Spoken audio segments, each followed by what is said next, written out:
Metamorphosis by Franz Kafka. Chapter 1. One morning, when Gregor Samsa woke from troubled dreams, he found himself transformed in his bed into a horrible vermin. He lay on his armor like back, and if he lifted his head a little he could see his brown belly, slightly domed and divided by arches into stiff sections.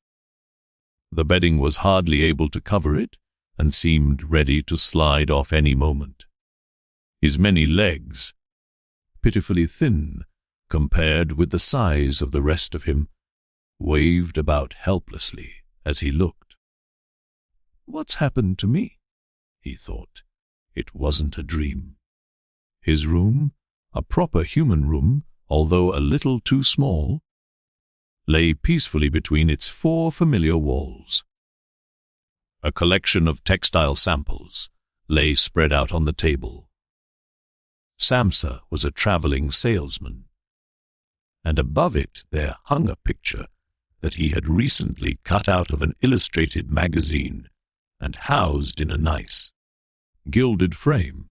It showed a lady fitted out with a fur hat and fur boa who sat upright, raising a heavy fur muff that covered the whole of her lower arm towards the viewer. Gregor then turned to look out the window at the dull weather. Drops of rain could be heard hitting the pane, which made him feel quite sad. "How about if I sleep a little bit longer and forget all this nonsense?" he thought. But that was something he was unable to do because he was used to sleeping on his right, and in his present state couldn't get into that position. However hard he threw himself onto his right, he always rolled back to where he was. He must have tried it 100 times, shut his eyes so that he wouldn't have to look at the floundering legs, and only stopped when he began to feel a mild, dull pain there that he had never felt before. "Oh God," he thought. "What a strenuous career it is that I've chosen! Traveling day in and day out. Doing business like this takes much more effort than doing your own business at home. And on top of that there's the curse of traveling. Worries about making train connections, bad and irregular food. Contact with different people all the time, so that you can never get to know anyone or become friendly with them. It can all go to hell." He felt a slight itch up on his belly, pushed himself slowly up on his back towards the headboard so that he could lift his head better, found where the itch was, and saw that it was covered with lots of little white spots, which he didn't know what to make of. And when he tried to feel the place with one of his legs, he drew it quickly back, because as soon as he touched it, he was overcome by a cold shudder. He slid back into his former position, getting up early all the time. He thought, "It makes you stupid. You've got to get enough sleep." Other traveling salesmen live a life of luxury. For instance, whenever I go back to the guest house during the morning to copy out the contract, these gentlemen are always still sitting there eating their breakfasts. I ought to just try that with my boss. I'd get kicked out on the spot. But who knows? Maybe that would be the best thing for me. If I didn't have my parents to think about, I'd have given in my notice a long time ago. I'd have gone up to the boss and told him just what I think, tell him everything I would, let him know just what I feel. He'd fall right off his desk. And it's a funny sort of business to be sitting up there at your desk, talking down at your subordinates from up there. especially when you have to go right up close, because the boss is hard of hearing. Well, there's still some hope. Once I've got the money together to pay off my parents' debt to him. Another 5 or 6 years, I suppose. That's definitely what I'll do. That's when I'll make the big change. First of all, though, I've got to get up. My train leaves at 5. And he looked over at the alarm clock ticking on the chest of drawers.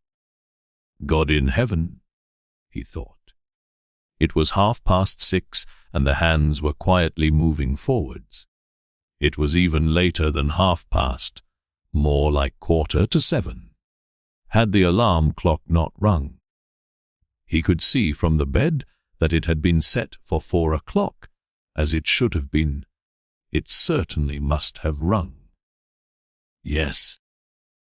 But was it possible to quietly sleep through that furniture rattling noise?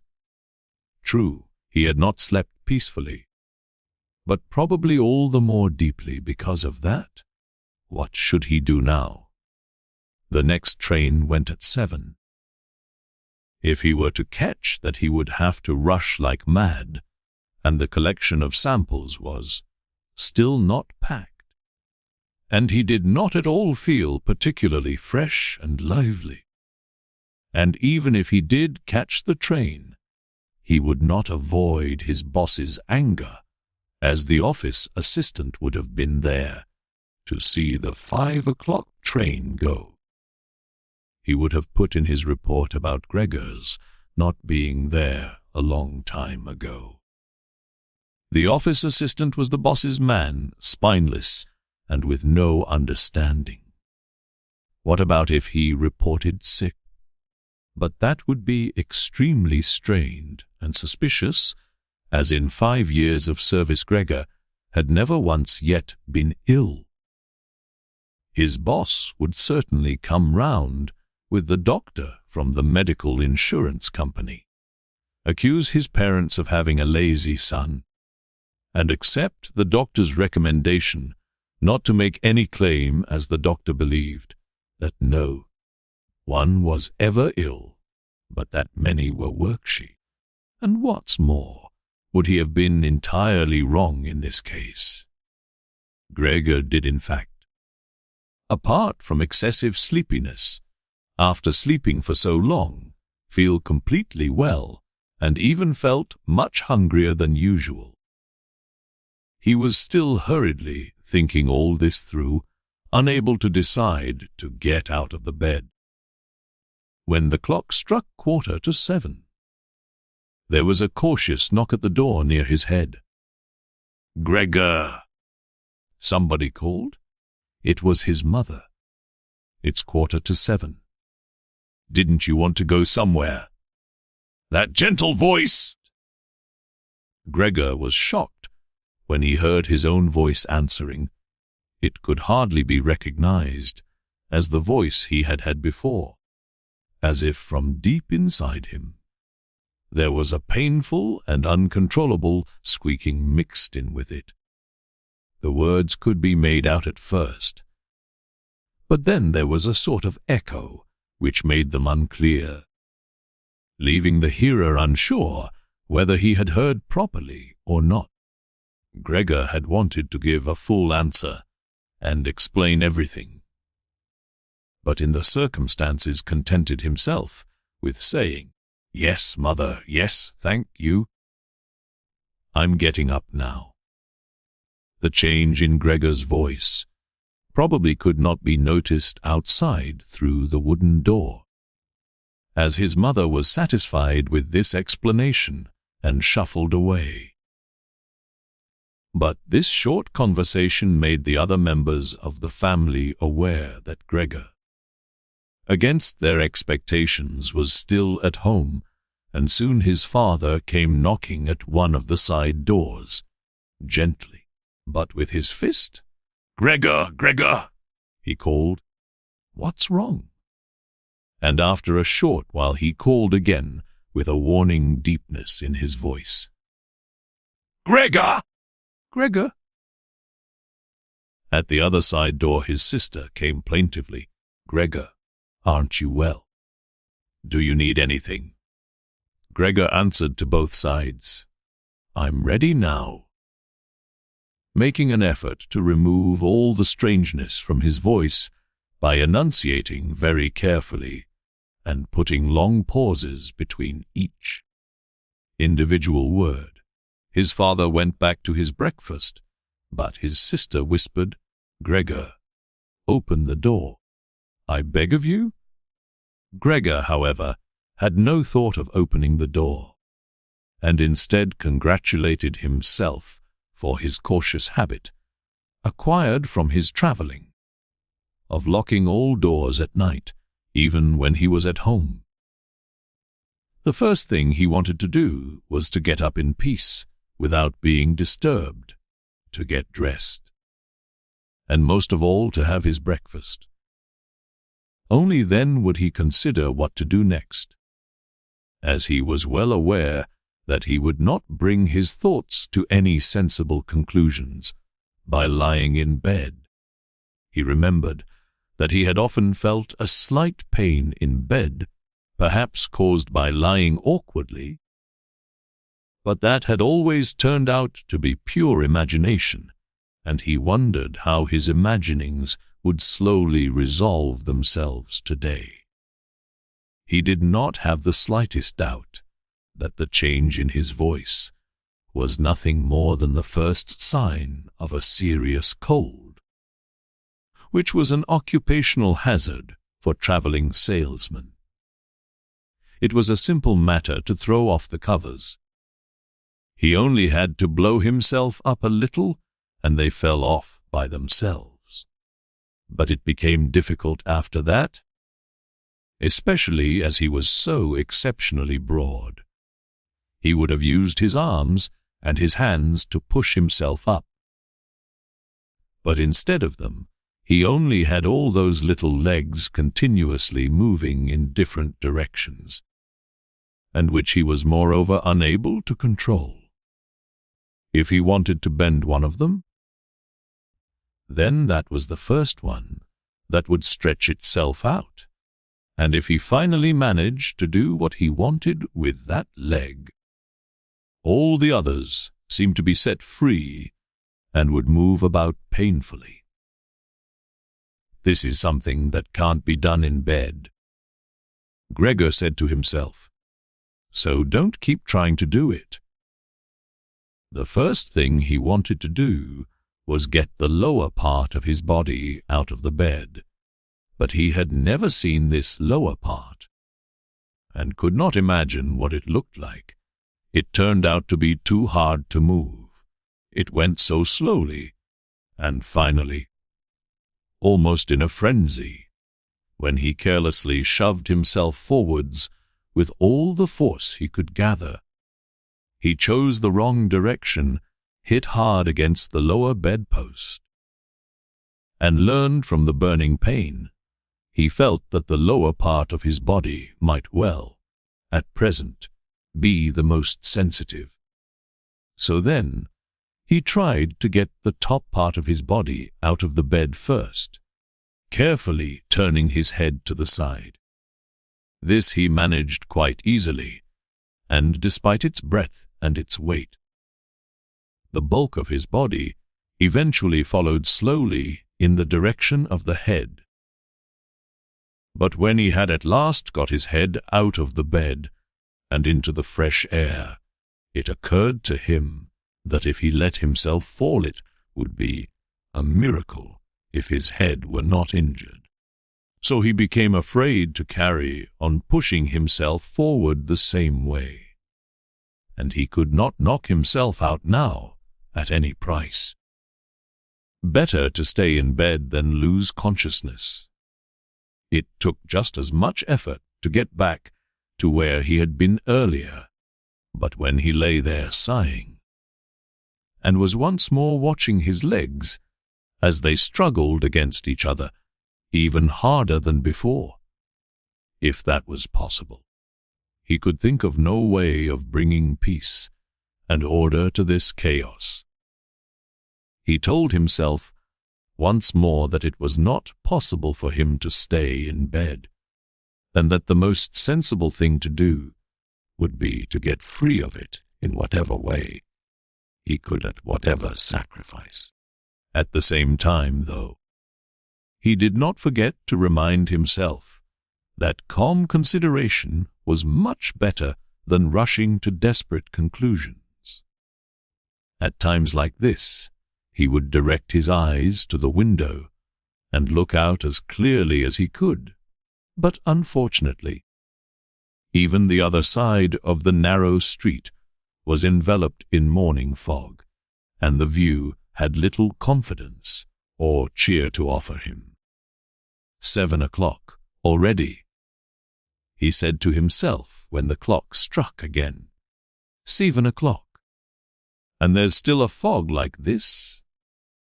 And he lay there quietly a while longer, breathing lightly, as if he perhaps expected the total stillness to bring things back to their real and natural state.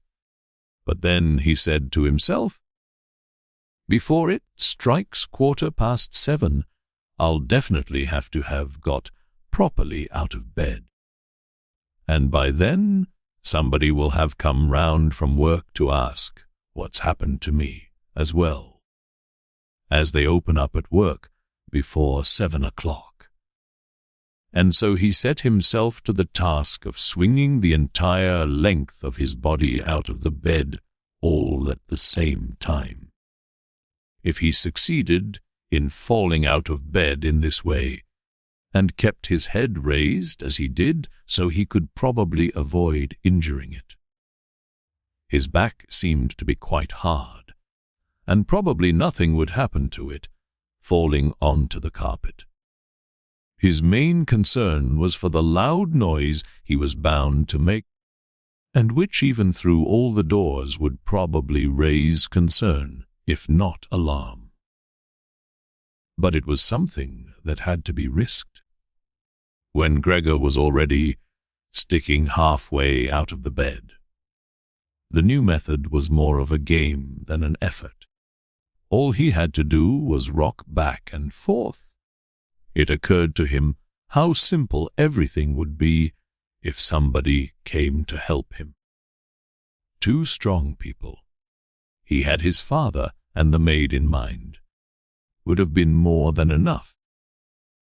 They would only have to push their arms under the dome of his back, peel him away from the bed, bend down with the load, and then be patient and careful as he swung over onto the floor, where, hopefully, the little legs would find a use. Should he really call for help, though? Even apart from the fact that all the doors were locked. Despite all the difficulty he was in, he could not suppress a smile at this thought. After a while, he had already moved so far across that it would have been hard for him to keep his balance if he rocked too hard. The time was now 7:10, and he would have to make a final decision very soon. Then there was a ring at the door of the flat. "That'll be someone from work," he said to himself, and froze very still, although his little legs only became all the more lively as they danced around. For a moment everything remained quiet. "They're not opening the door," Gregor said to himself, caught in some nonsensical hope. But then, of course, the maid's firm steps went to the door as ever and opened it. Gregor only needed to hear the visitor's first words of greeting, and he knew who it was, the chief clerk himself. Why did Gregor have to be the only one condemned to work for a company where they immediately became highly suspicious at the slightest shortcoming? Were all employees, every one of them, louts? Was there not one of them who was faithful and devoted, who would go so mad with pangs of conscience that he couldn't get out of bed if he didn't spend at least a couple of hours in the morning on company business. Was it really not enough to let one of the trainees make inquiries, assuming inquiries were even necessary? Did the chief clerk have to come himself? And did they have to show the whole innocent family that this was so suspicious that only the chief clerk could be trusted to have the wisdom to investigate it? And more, because these thoughts had made him upset than through any proper decision, he swung himself with all his force out of the bed.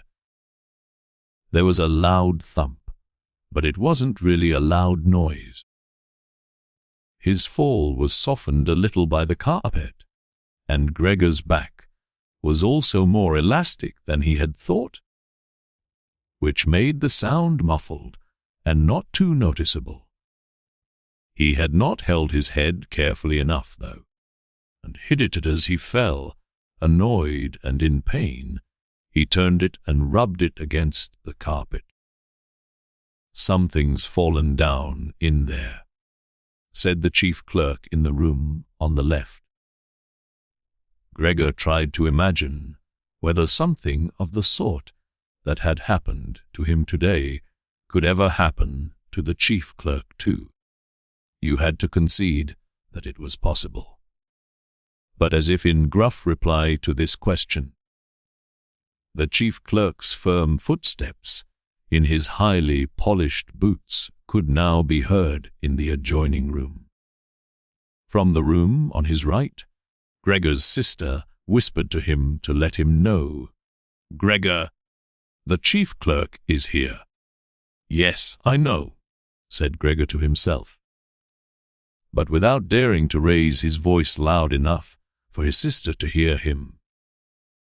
"Gregor," said his father now from the room to his left, "the chief clerk has come round and wants to know why you didn't leave on the early train. We don't know what to say to him. And anyway, he wants to speak to you personally. So please open up this door. I'm sure he'll be good enough to forgive the untidiness of your room." Then the chief clerk called, "Good morning, Mr. Samsa." "He isn't well," said his mother to the chief clerk, while his father continued to speak through the door. "He isn't well, please believe me." "Why else would Gregor have missed a train?" "The lad only ever thinks about the business. It nearly makes me cross the way. He never goes out in the evenings. He's been in town for a week now, but stayed home every evening. He sits with us in the kitchen and just reads the paper or studies train timetables. His idea of relaxation is working with his fretsaw. He's made a little frame, for instance. It only took him 2 or 3 evenings. You'll be amazed how nice it is. It's hanging up in his room. You'll see it as soon as Gregor opens the door. Anyway, I'm glad you're here.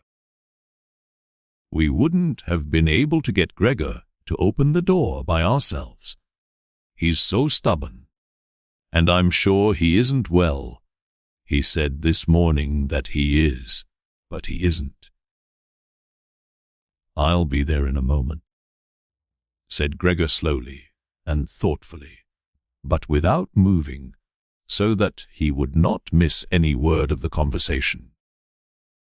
"Well, I can't think of any other way of explaining it, Mrs. Samsa," said the chief clerk. "I hope it's nothing serious.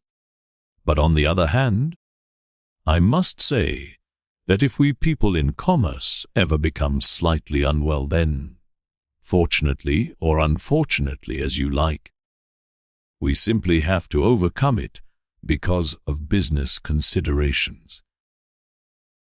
Can the chief clerk come in to see you now then? Asked his father impatiently, knocking at the door again. No, said Gregor. In the room on his right there followed a painful silence. In the room on his left his sister began to cry. So why did his sister not go and join the others?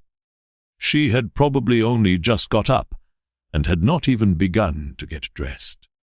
And why was she crying? Was it because he had not got up and had not let the chief clerk in? Because he was in danger of losing his job, and if that happened his boss would once more pursue their parents with the same demands as before. There was no need to worry about things like that yet. Gregor was still there and had not the slightest intention of abandoning his family. For the time being, he just lay there on the carpet.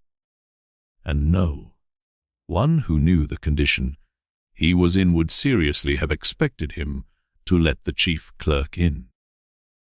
It was only a minor discourtesy, and a suitable excuse could easily be found for it later on.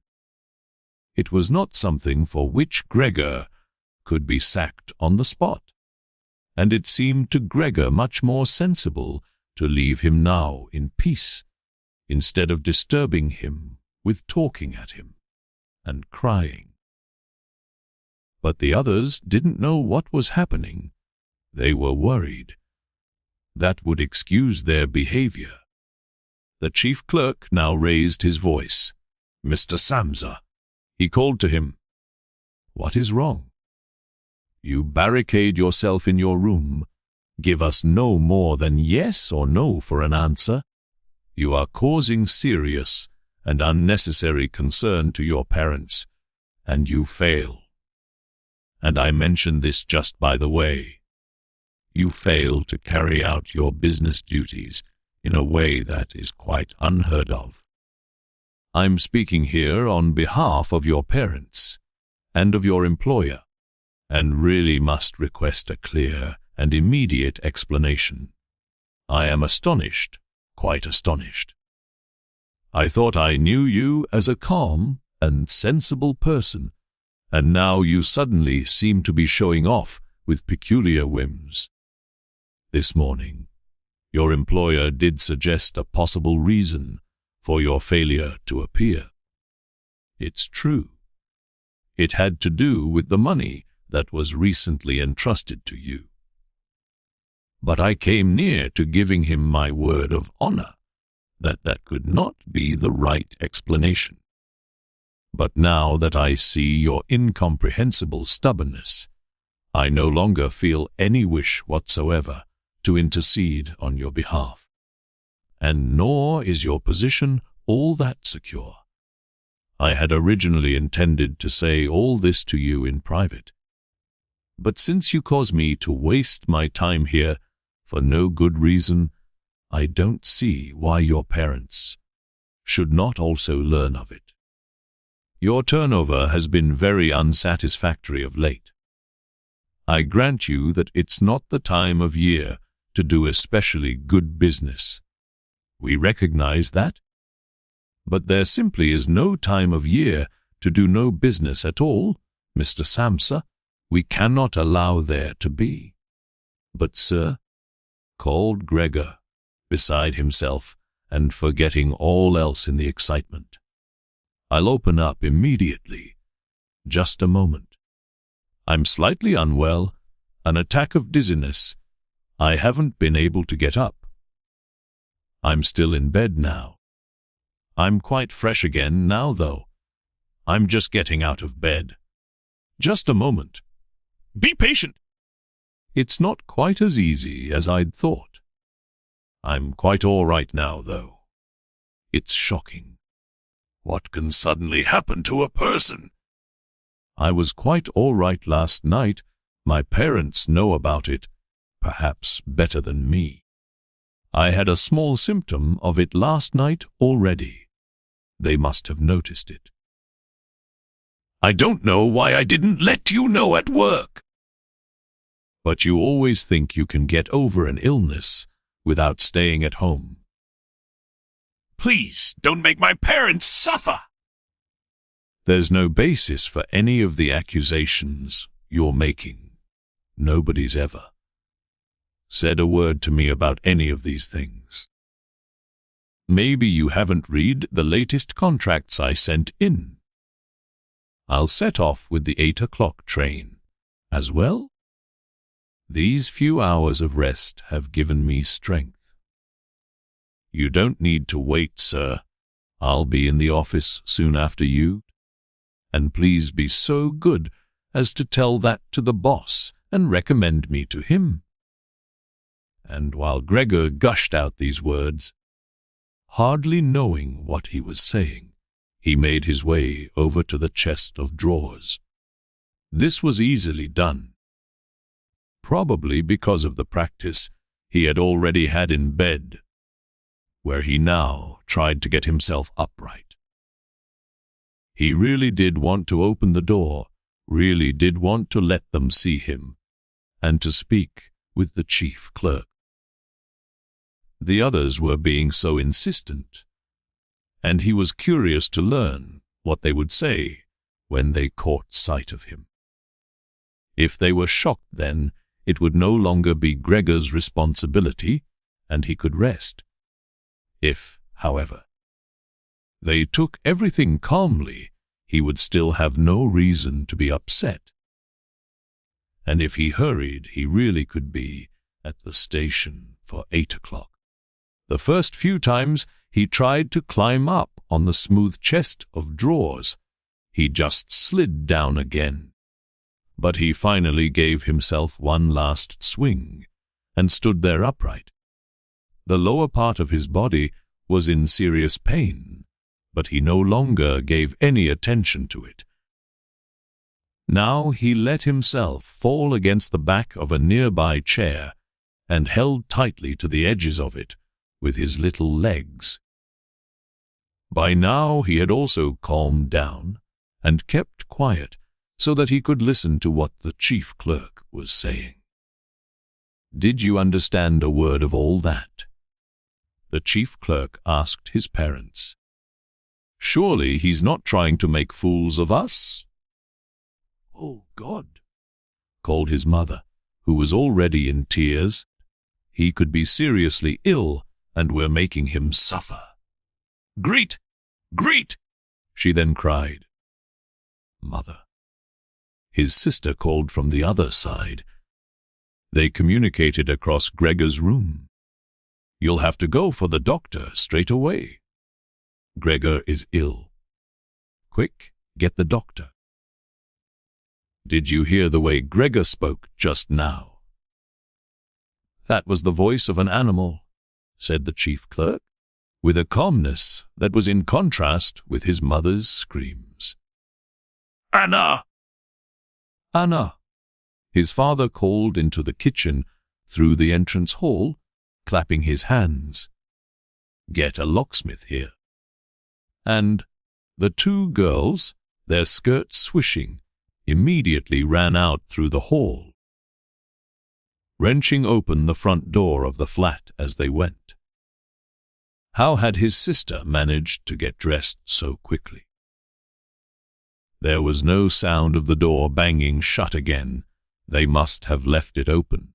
People often do in homes where something awful has happened. Gregor, in contrast, had become much calmer. So they couldn't understand his words any more, although they seemed clear enough to him. Clearer than before. Perhaps his ears had become used to the sound.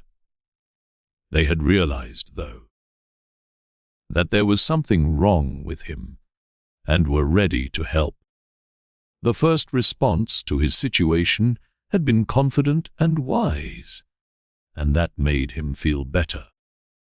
He felt that he had been drawn back in among people, and from the doctor and the locksmith he expected great and surprising achievements, although he did not really distinguish one from the other.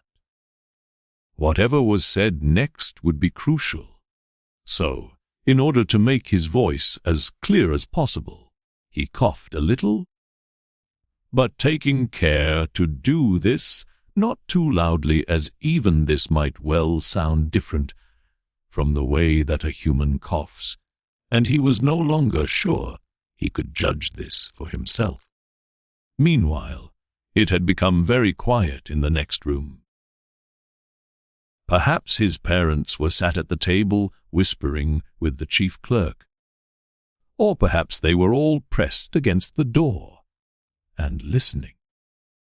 Gregor slowly pushed his way over to the door with the chair.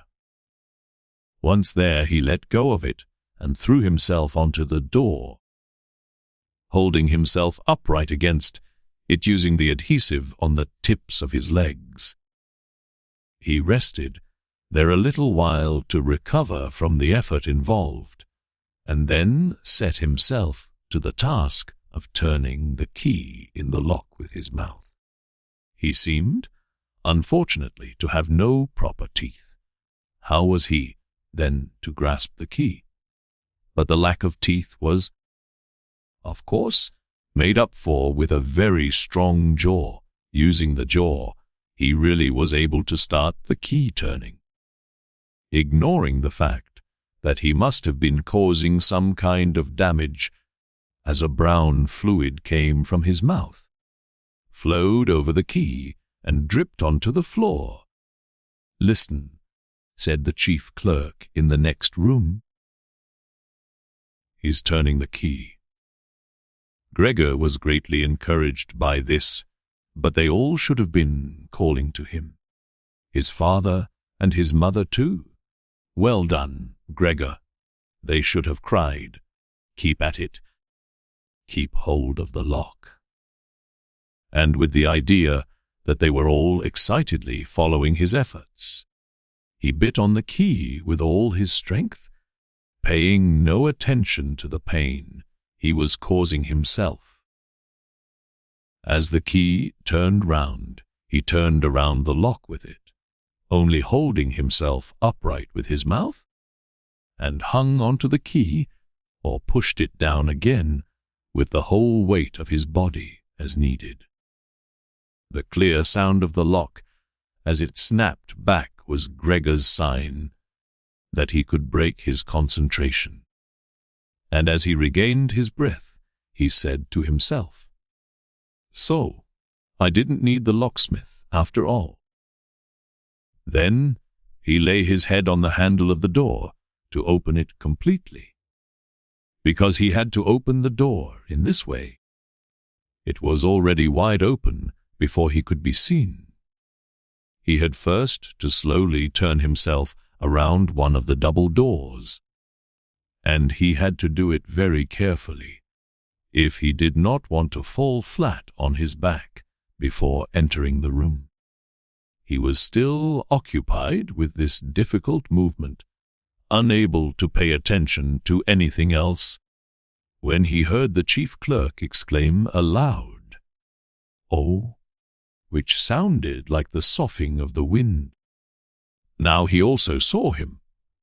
He was the nearest to the door, his hand pressed against his open mouth, and slowly retreating as if driven by a steady and invisible force. Gregor's mother, her hair still dishevelled from bed, despite the chief clerk's being there, looked at his father. Then she unfolded her arms, took 2 steps forward towards Gregor, and sank down onto the floor into her skirts that spread themselves out around her as her head disappeared down onto her breast. His father looked hostile and clenched his fists as if wanting to knock Gregor back into his room. Then he looked uncertainly round the living room, covered his eyes with his hands, and wept so that his powerful chest shook. So Gregor did not go into the room, but leant against the inside of the other door, which was still held bolted in place. In this way only half of his body could be seen. along with his head above it, which he leant over to one side as he peered out at the others. Meanwhile, the day had become much lighter, part of the endless, grey, black building on the other side of the street, which was a hospital, could be seen quite clearly with the austere and regular line of windows piercing its facade. The rain was still falling, now throwing down large, individual droplets which hit the ground one at a time. The washing up from breakfast lay on the table. There was so much of it because, for Gregor's father, breakfast was the most important meal of the day, and he would stretch it out for several hours as he sat reading a number of different newspapers.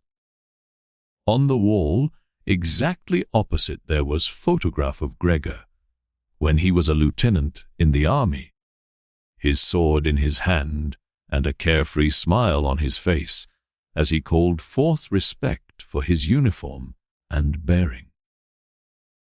The door to the entrance hall was open, and as the front door of the flat was also open, he could see onto the landing and the stairs where they began their way down below. "No, then," said Gregor, well aware that he was the only one to have kept calm. "I'll get dressed straight away now, pack up my samples and set off. Will you please just let me leave? You can see," he said to the chief clerk, "that I'm not stubborn and I like to do my job. Being a commercial traveler is arduous, but without traveling I couldn't earn my living. So where are you going?" "Into the office." "Yes. Will you report everything accurately then?" It's quite possible for someone to be temporarily unable to work. But that's just the right time to remember what's been achieved in the past and consider that later on. Once the difficulty has been removed, he will certainly work with all the more diligence and concentration. You're well aware that I'm seriously in debt to our employer, as well as having to look after my parents and my sister, so that I'm trapped in a difficult situation, but I will work my way out of it again. Please don't make things any harder for me than they are already, and don't take sides against me at the office. I know that nobody likes the travelers. They think we earn an enormous wage as well as having a soft time of it. That's just prejudice, but they have no particular reason to think better of it. But you, sir, you have a better overview than the rest of the staff. In fact, if I can say this in confidence, a better overview than the boss himself. It's very easy for a businessman like him to make mistakes about his employees and judge them more harshly than he should. And you're also well aware that we travelers spend almost the whole year away from the office, so that we can very easily fall victim to gossip and chance and groundless complaints. And it's almost impossible to defend yourself from that sort of thing. We don't usually even hear about them. Or if at all, it's when we arrive back home, exhausted from a trip. And that's when we feel the harmful effects of what's been going on without even knowing what caused them. Please, don't go away. At least first say something to show that you grant that I'm at least partly right. But the chief clerk had turned away as soon as Gregor had started to speak, and, with protruding lips, only stared back at him over his trembling shoulders as he left. He did not keep still for a moment while Gregor was speaking, but moved steadily towards the door without taking his eyes off him. He moved very gradually, as if there had been some secret prohibition on leaving the room. It was only when he had reached the entrance hall that he made a sudden movement, drew his foot from the living room, and rushed forward in a panic. In the hall, he stretched his right hand far out towards the stairway as if out there. There was some supernatural force waiting to save him. Gregor realized that it was out of the question to let the chief clerk go away in this mood if his position in the firm was not to be put into extreme danger. That was something his parents did not understand very well over the years. They had become convinced that this job would provide for Gregor for his entire life, and besides, they had so much to worry about at present that they had lost sight of any thought for the future. Gregor, though, did think about the future. The chief clerk had to be held back, calmed down, convinced, and finally won over. The future of Gregor And his family depended on it. If only his sister were here. She was clever. She was already in tears, while Gregor was still lying peacefully on his back. And the chief clerk was a lover of women. Surely she could persuade him. She would close the front door in the entrance hall and talk him out of his shocked state. But his sister was not there. Gregor would have to do the job himself. And without considering that he still was not familiar with how well he could move about in his present state, or that his speech still might not, or probably would not, be understood, he let go of the door, pushed himself through the opening, tried to reach the chief clerk on the landing, who, ridiculously, was holding on to the banister with both hands, but Gregor fell immediately over and, with a little scream, as he sought something to hold on to, landed on his numerous little legs. Hardly had that happened than, for the first time that day, he began to feel all right with his body. The little legs had the solid ground under them, to his pleasure. They did exactly as he told them. They were even making the effort to carry him where he wanted to go, and he was soon believing that all his sorrows would soon be finally at an end. He held back the urge to move, but swayed from side to side as he crouched there on the floor. His mother was not far away in front of him and seemed, at first, quite engrossed in herself. But then she suddenly jumped up with her arms outstretched and her fingers spread, shouting, "Help, for pity's sake." Help? The way she held her head suggested she wanted to see Gregor better. But the unthinking way she was hurrying backwards showed that she did not. She had forgotten that the table was behind her with all the breakfast things on it. When she reached the table, she sat quickly down on it without knowing what she was doing, without even seeming to notice that the coffee pot had been knocked over and a gush of coffee was pouring down onto the carpet. "Mother, Mother," said Gregor gently, looking up at her.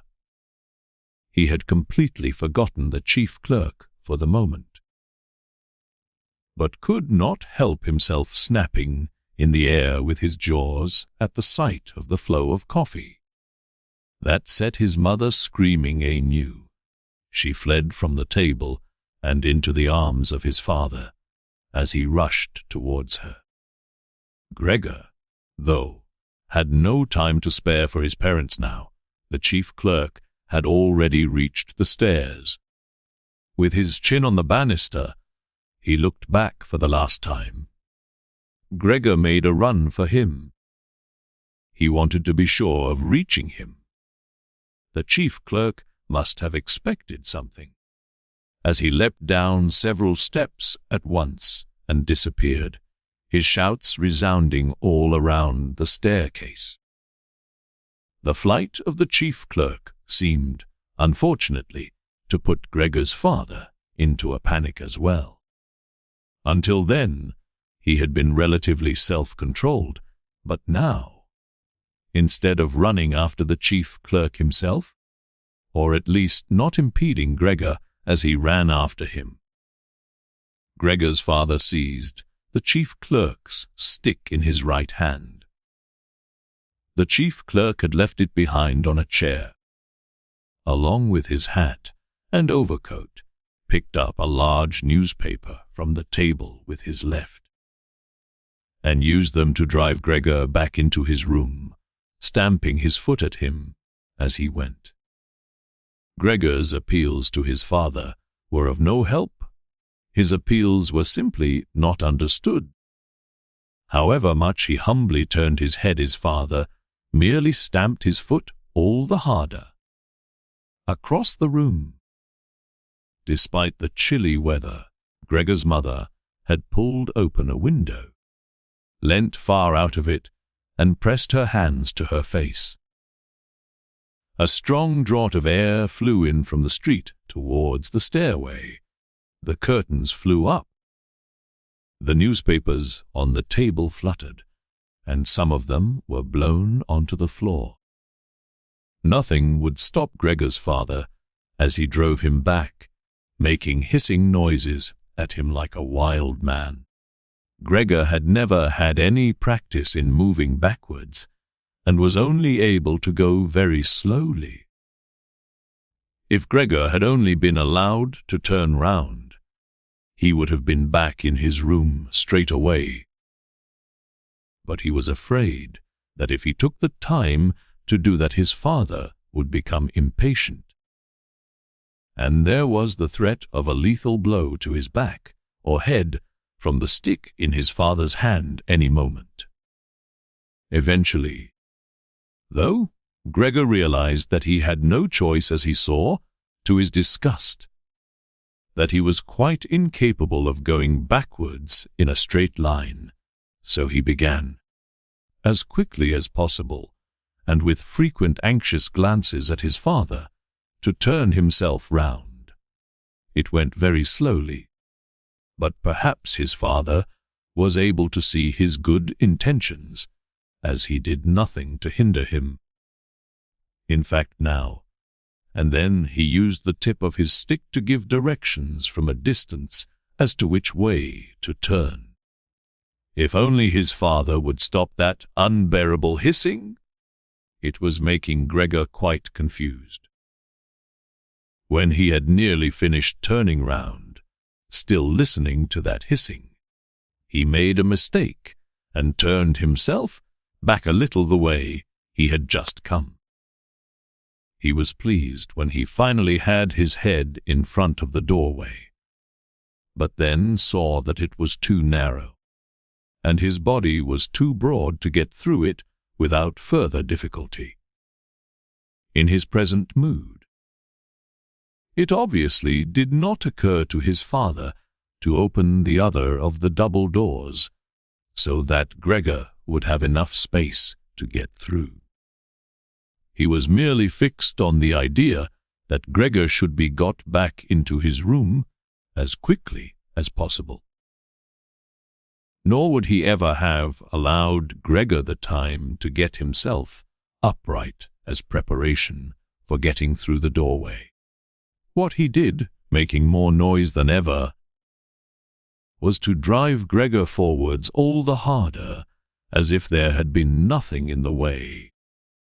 It sounded to Gregor as if there was now more than one father behind him. It was not a pleasant experience, and Gregor pushed himself into the doorway without regard for what might happen. One side of his body lifted itself. He lay at an angle in the doorway, one flank scraped on the white door, and was painfully injured, leaving vile brown flecks on it. Soon he was stuck fast and would not have been able to move at all by himself.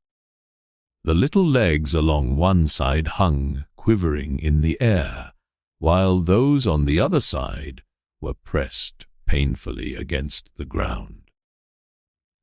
Then his father gave him a hefty shove from behind, which released him from where he was held, and sent him flying, and heavily bleeding, deep into his room. The door was slammed shut with the stick. Then, finally, all was quiet. Chapter 2.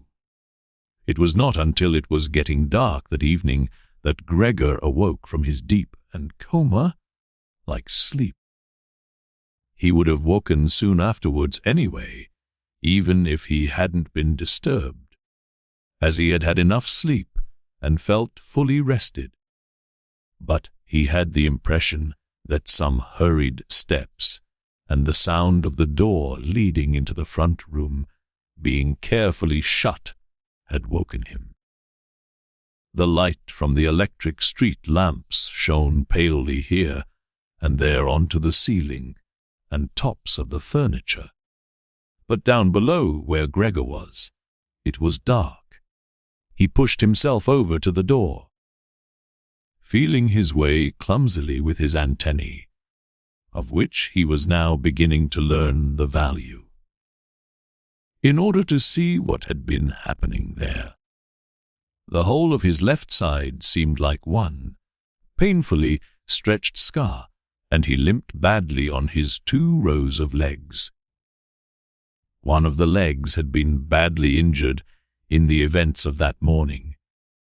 It was nearly a miracle that only one of them had been, and dragged along lifelessly. It was only when he had reached the door that he realized what it actually was that had drawn him over to it. It was the smell of something to eat.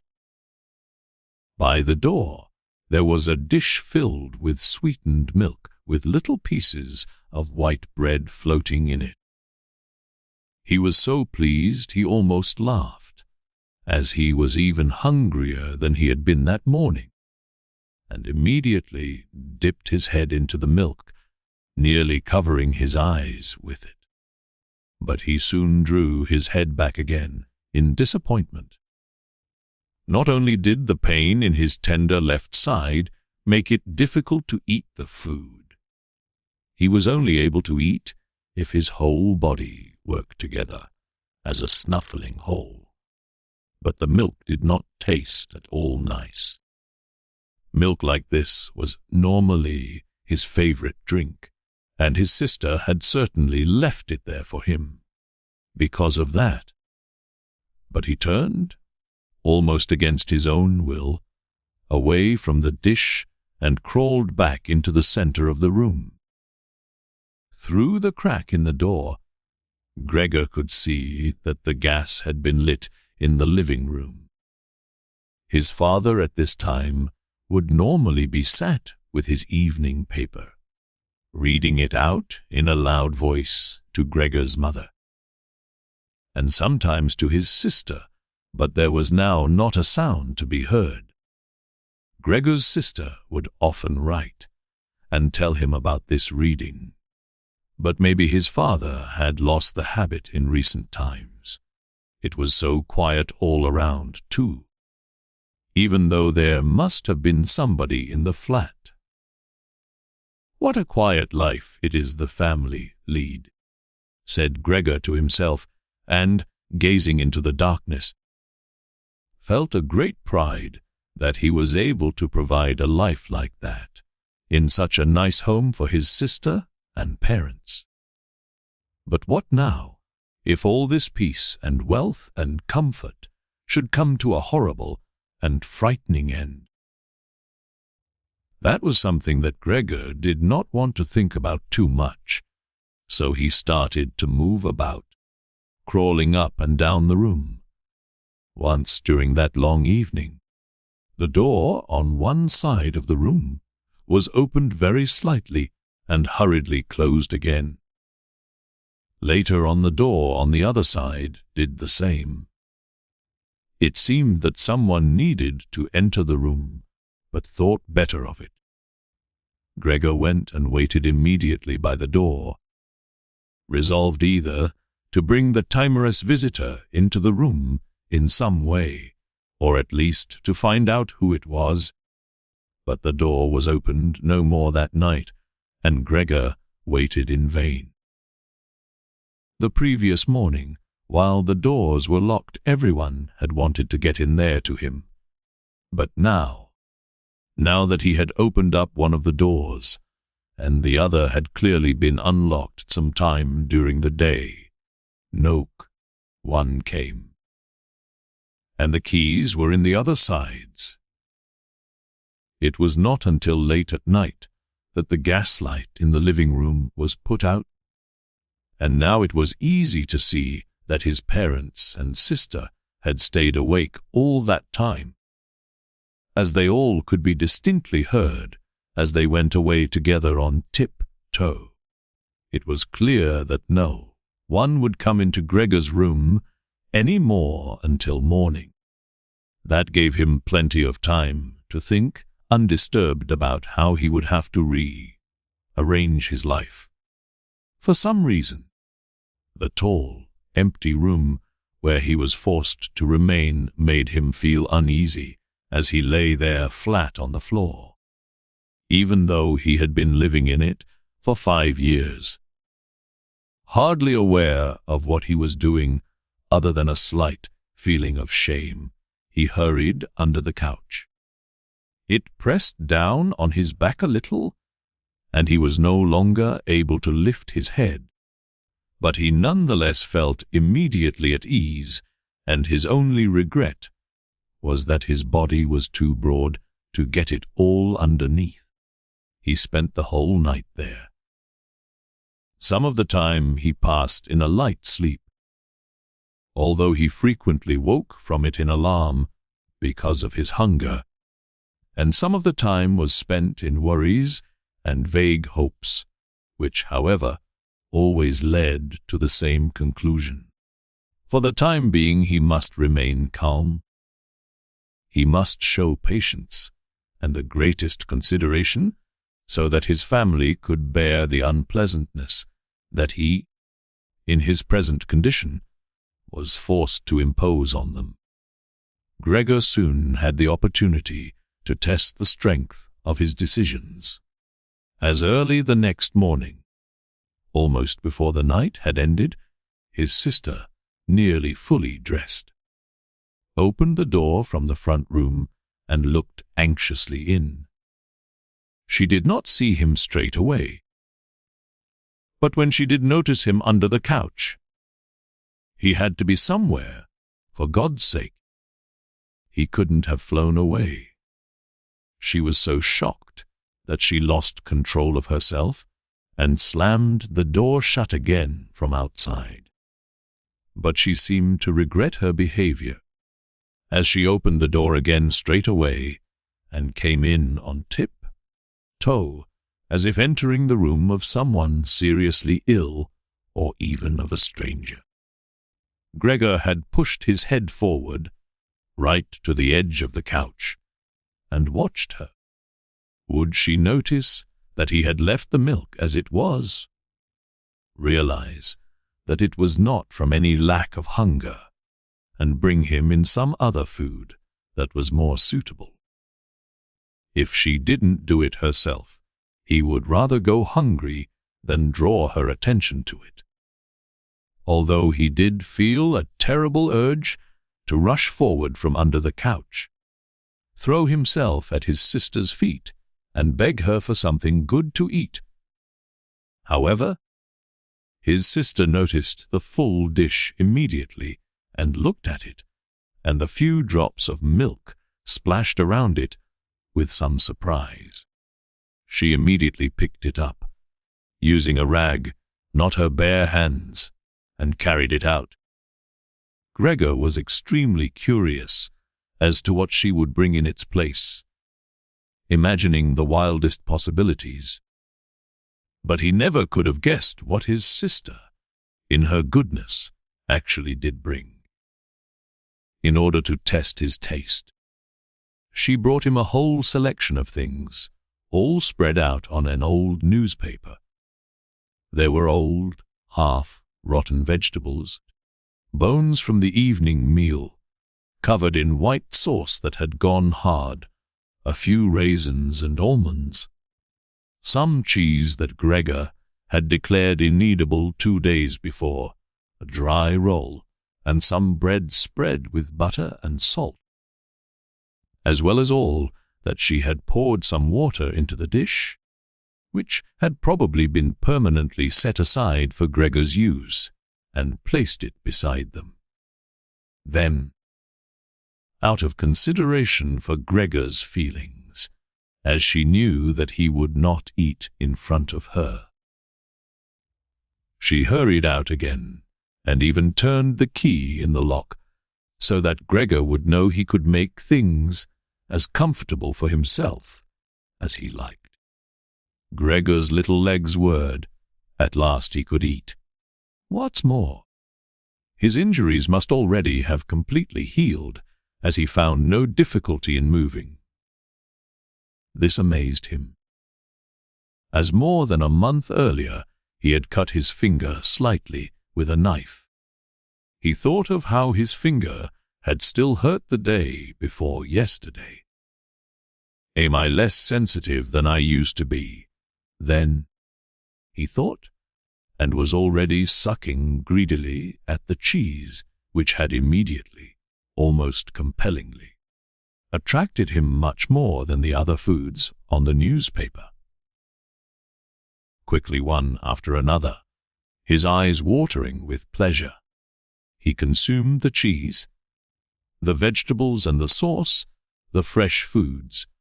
On the other hand, he didn't like at all, and even dragged the things he did want to eat a little way away from them, because he couldn't stand the smell.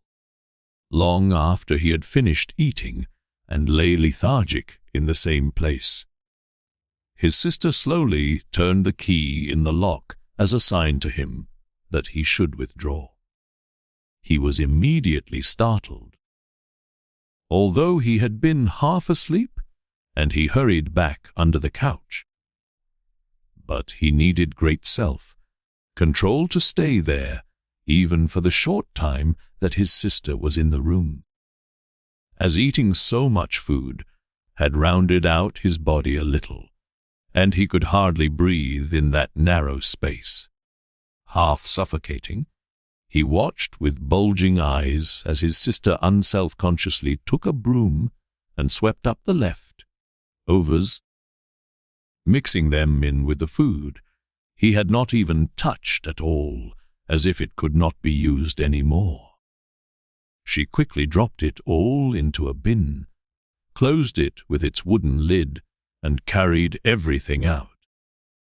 She had hardly turned her back before Gregor came out again from under the couch and stretched himself. This was how Gregor received his food each day now, once in the morning while his parents and the maid were still asleep, and the second time after everyone had eaten their meal at midday, as his parents would sleep for a little while then as well, and Gregor's sister would send the maid away on some errand. Gregor's father and mother certainly did not want him to starve either. But perhaps it would have been more than they could stand to have any more experience of his feeding than being told about it, and perhaps his sister wanted to spare them what distress she could, as they were indeed suffering enough. It was impossible for Gregor to find out what they had told the doctor and the locksmith that first morning to get them out of the flat, as nobody could understand him, nobody, not even his sister. thought that he could understand them. So he had to be content to hear his sister's sighs and appeals to the saints as she moved about his room.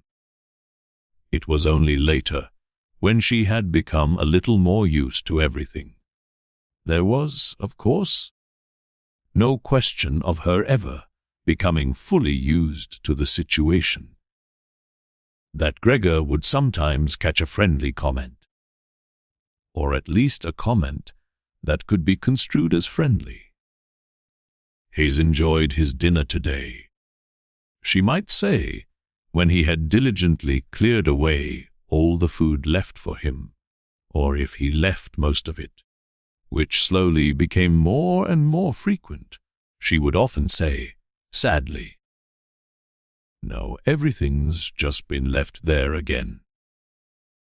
Although Gregor wasn't able to hear any news directly, he did listen to much of what was said in the next rooms, and whenever he heard anyone speaking, he would scurry straight to the appropriate door and press his whole body against it.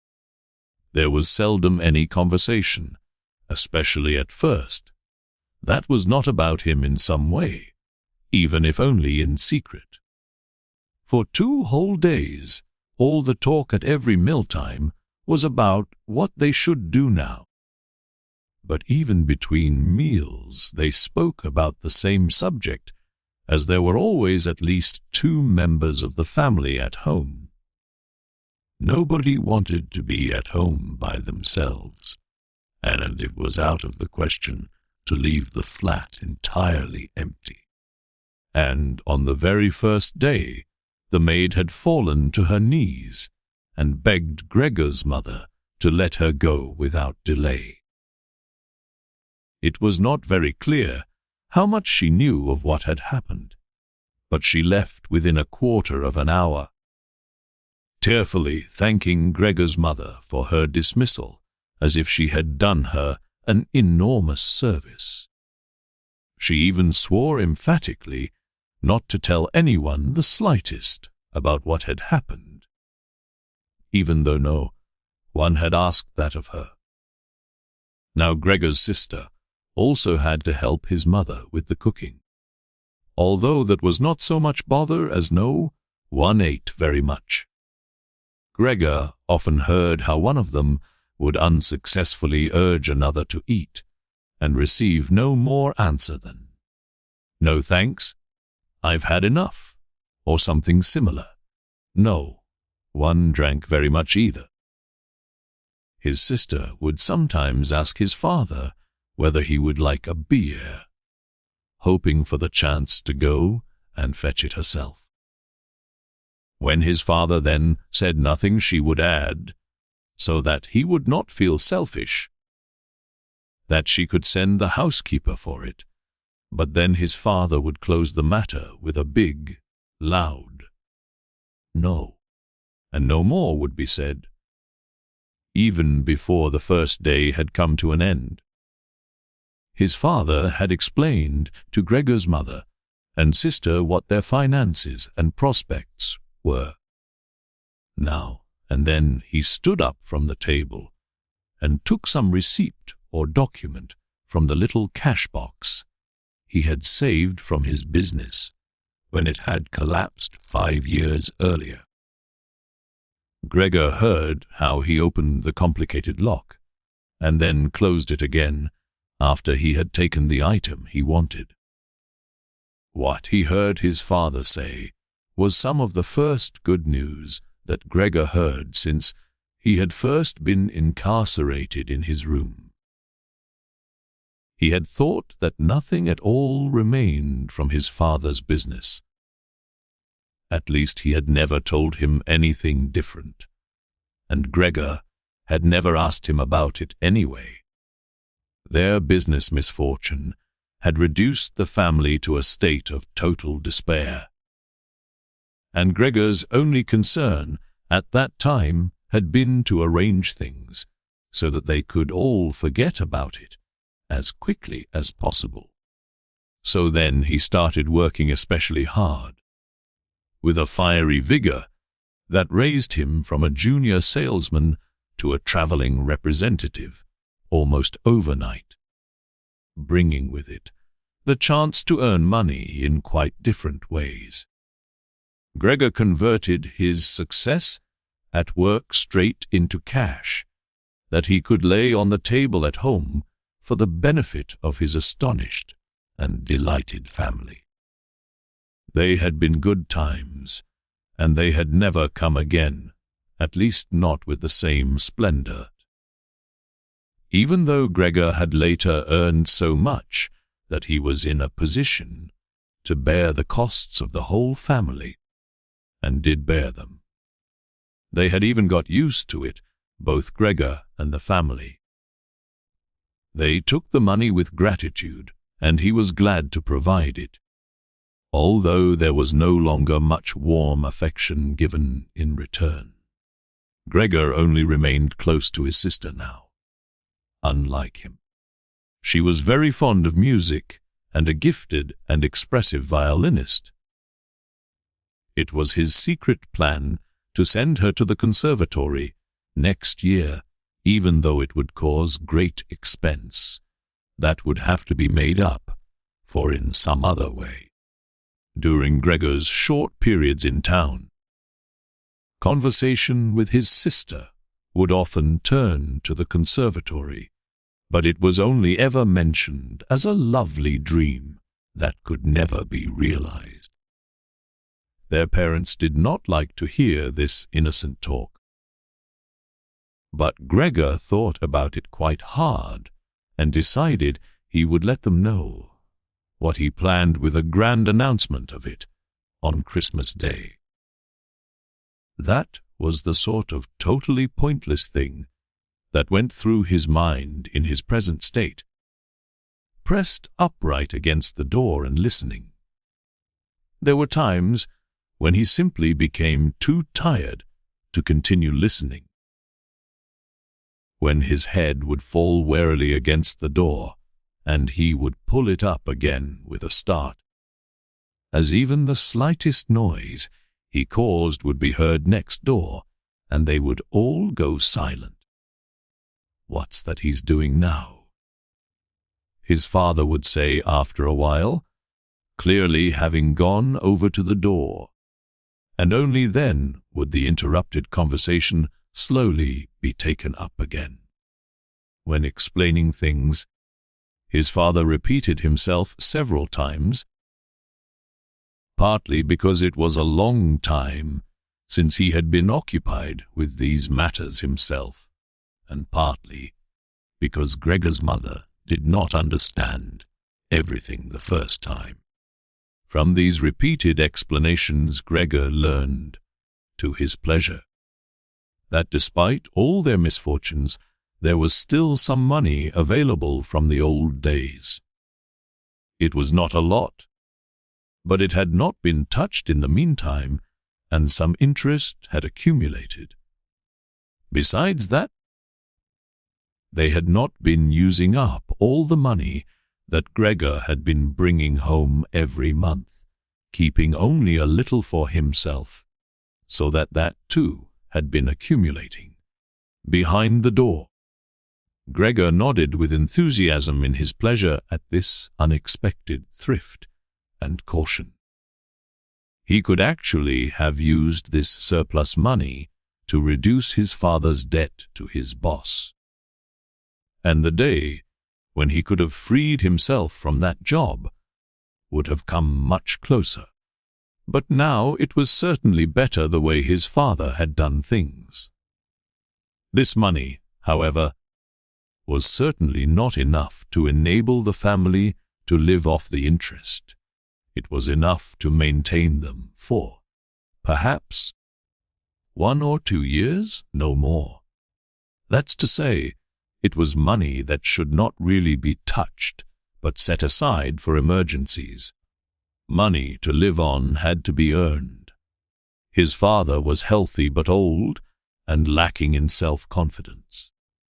During the 5 years that he had not been working, the first holiday in a life that had been full of strain and no success, he had put on a lot of weight and become very slow and clumsy.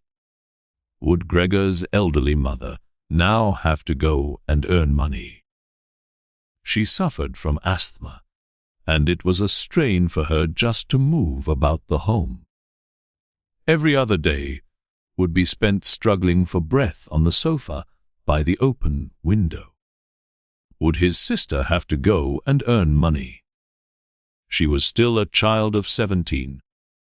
Her life up till then had been very enviable, consisting of wearing nice clothes, sleeping late, helping out in the business, joining in with a few modest pleasures, and most of all playing the violin. Whenever they began to talk of the need to earn money, Gregor would always first let go of the door and then throw himself onto the cool leather sofa next to it, as he became quite hot with shame and regret. He would often lie there the whole night through, not sleeping a wink, but scratching at the leather for hours on end. Or he might go to all the effort of pushing a chair to the window, climbing up onto the sill, and propped up in the chair, leaning on the window to stare out of it. He had used to feel a great sense of freedom from doing this, but doing it now was obviously something more remembered than experienced, as what he actually saw in this way was becoming less distinct every day, even things that were quite near. He had used to curse the ever-present view of the hospital across the street, but now he could not see it at all. And if he had not known that he lived in Charlottenstrasse, which was a quiet street despite being in the middle of the city, he could have thought that he was looking out the window at a barren waste, where the grey sky and the grey earth mingled inseparably. His observant sister only needed to notice the chair twice before she would always push it back to its exact position by the window, after she had tidied up the room, and even left the inner pane of the window open from then on. If Gregor had only been able to speak to his sister and thank her for all that she had to do for him, it would have been easier for him to bear it. But as it was, it caused him pain. His sister, naturally, tried as far as possible to pretend there was nothing burdensome about it, and the longer it went on, of course, the better she was able to do so. But as time went by, Gregor was also able to see through it all so much better. It had even become very unpleasant for him now, whenever she entered the room. No sooner had she come in than she would quickly close the door as a precaution, so that no one would have to suffer the view into Gregor's room. Then she would go straight to the window and pull it hurriedly open, almost as if she were suffocating. Even if it was cold, she would stay at the window, breathing deeply, for a little while. She would alarm Gregor twice a day with this running about and noise-making. He would stay under the couch, shivering the whole while, knowing full well that she would certainly have liked to spare him this ordeal. But it was impossible for her to be in the same room with him with the windows closed. One day, about a month after Gregor's transformation, when his sister no longer had any particular reason to be shocked at his appearance, she came into the room a little earlier than usual and found him still staring out the window, motionless, and just where he would be most horrible in itself. His sister's not coming into the room would have been no surprise for Gregor, as it would have been difficult for her to immediately open the window while he was still there. But not only did she not come in, she went straight back and closed the door behind her. A stranger would have thought he had threatened her and tried to bite her. Gregor went straight to hide himself under the couch, of course. But he had to wait until midday before his sister came back, and she seemed much more uneasy than usual. It made him realize that she still found his appearance unbearable and would continue to do so. She probably even had to overcome the urge to flee when she saw the little bit of him that protruded from under the couch.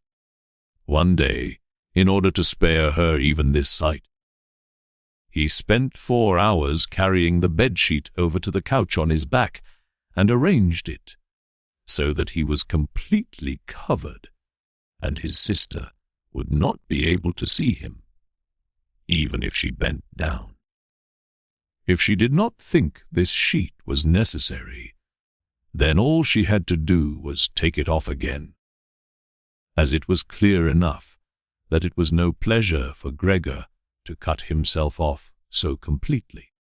She left the sheet where it was. Gregor even thought he glimpsed a look of gratitude one time when he carefully looked out from under the sheet to see how his sister liked the new arrangement.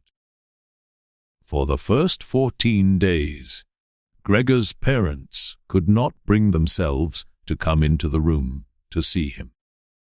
He would often hear them say how they appreciated all the new work his sister was doing, even though, before, they had seen her as a girl who was somewhat useless and frequently been annoyed with her. But now the two of them, father and mother, would often both wait outside the door of Gregor's room while his sister tidied up in there.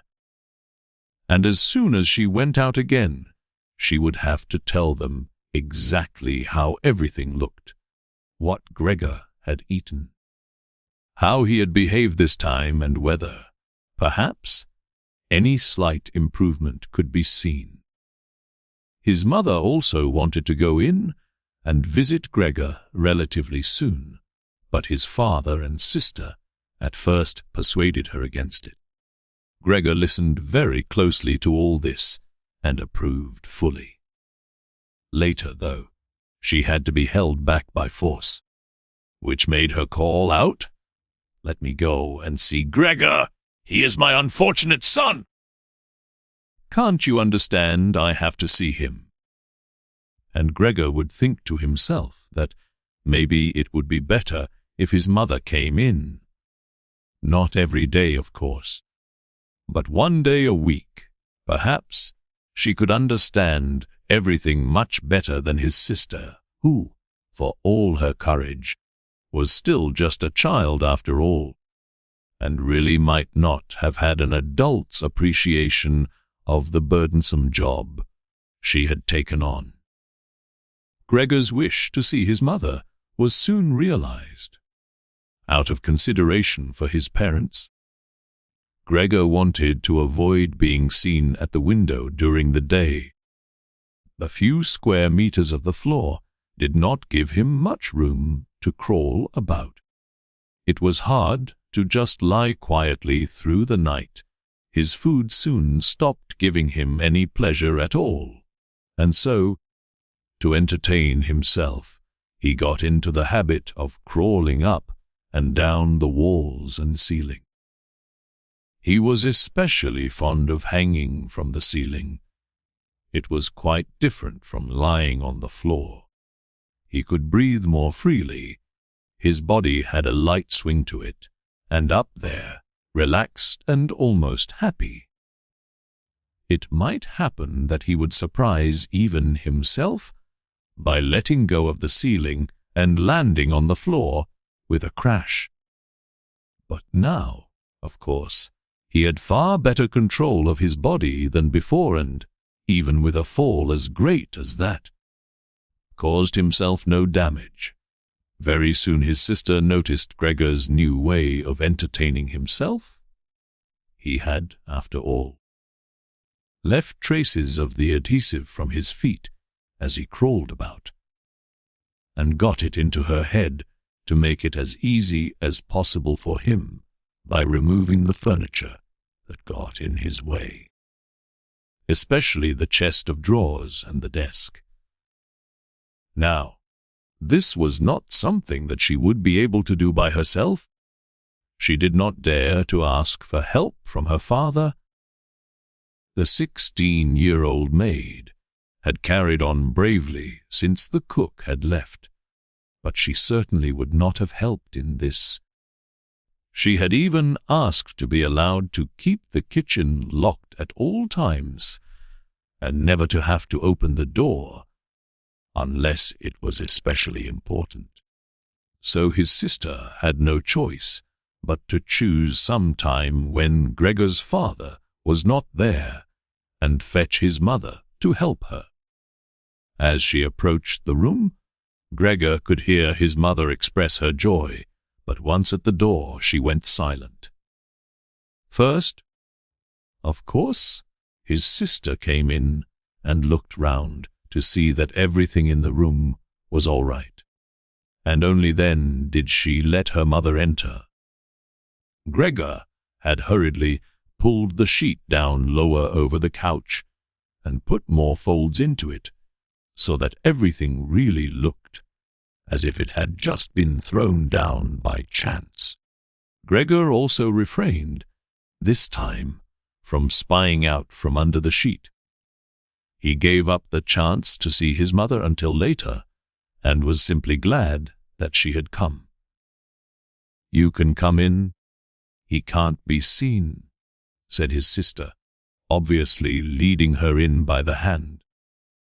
The old chest of drawers was too heavy for a pair of feeble women to be heaving about, but Gregor listened as they pushed it from its place.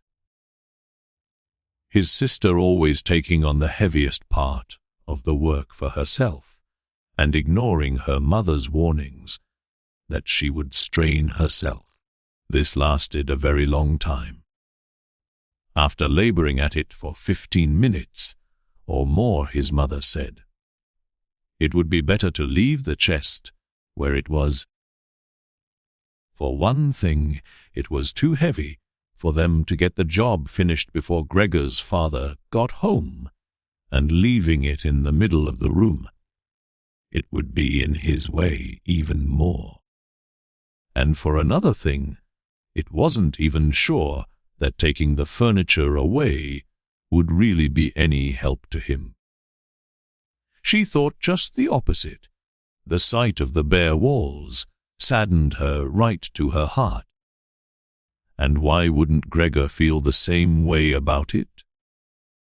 He'd been used to this furniture in his room for a long time, and it would make him feel abandoned to be in an empty room like that, quietly, almost whispering as if wanting Gregor's, whose whereabouts she did not know, to hear not even the tone of her voice, as she was convinced that he did not understand her words, she added, and by taking the furniture away, won't it seem like we're showing that we've given up all hope of improvement, and we're abandoning him to cope for himself? I think it'd be best to leave the room exactly the way it was before, so that when Gregor comes back to us again, he'll find everything unchanged, and he'll be able to forget the time in between all the easier. Hearing these words from his mother made Gregor realize that the lack of any direct human communication, along with the monotonous life led by the family during these 2 months, must have made him confused. He could think of no other way of explaining to himself why he had seriously wanted his room emptied out. Had he really wanted to transform his room into a cave, a warm room fitted out with the nice furniture he had inherited? That would have let him crawl around unimpeded in any direction. But it would also have let him quickly forget his past when he had still been human. He had come very close to forgetting, and it had only been the voice of his mother, unheard for so long, that had shaken him out of it. Nothing should be removed, everything had to stay. He could not do without the good influence the furniture had on his condition. And if the furniture made it difficult for him to crawl about mindlessly, that was not a loss, but a great advantage. His sister, unfortunately, did not agree. She had become used to the idea, not without reason, that she was Gregor's spokesman to his parents about the things that concerned him. This meant that his mother's advice now was sufficient reason for her to insist on removing not only the chest of drawers and the desk, as she had thought at first, but all the furniture apart from the all-important couch. It was more than childish perversity, of course, or the unexpected confidence she had recently acquired. That made her insist. She had indeed noticed that Gregor needed a lot of room to crawl about in, whereas the furniture, as far as anyone could see, was of no use to him at all. Girls of that age, though, do become enthusiastic about things and feel they must get their way whenever they can.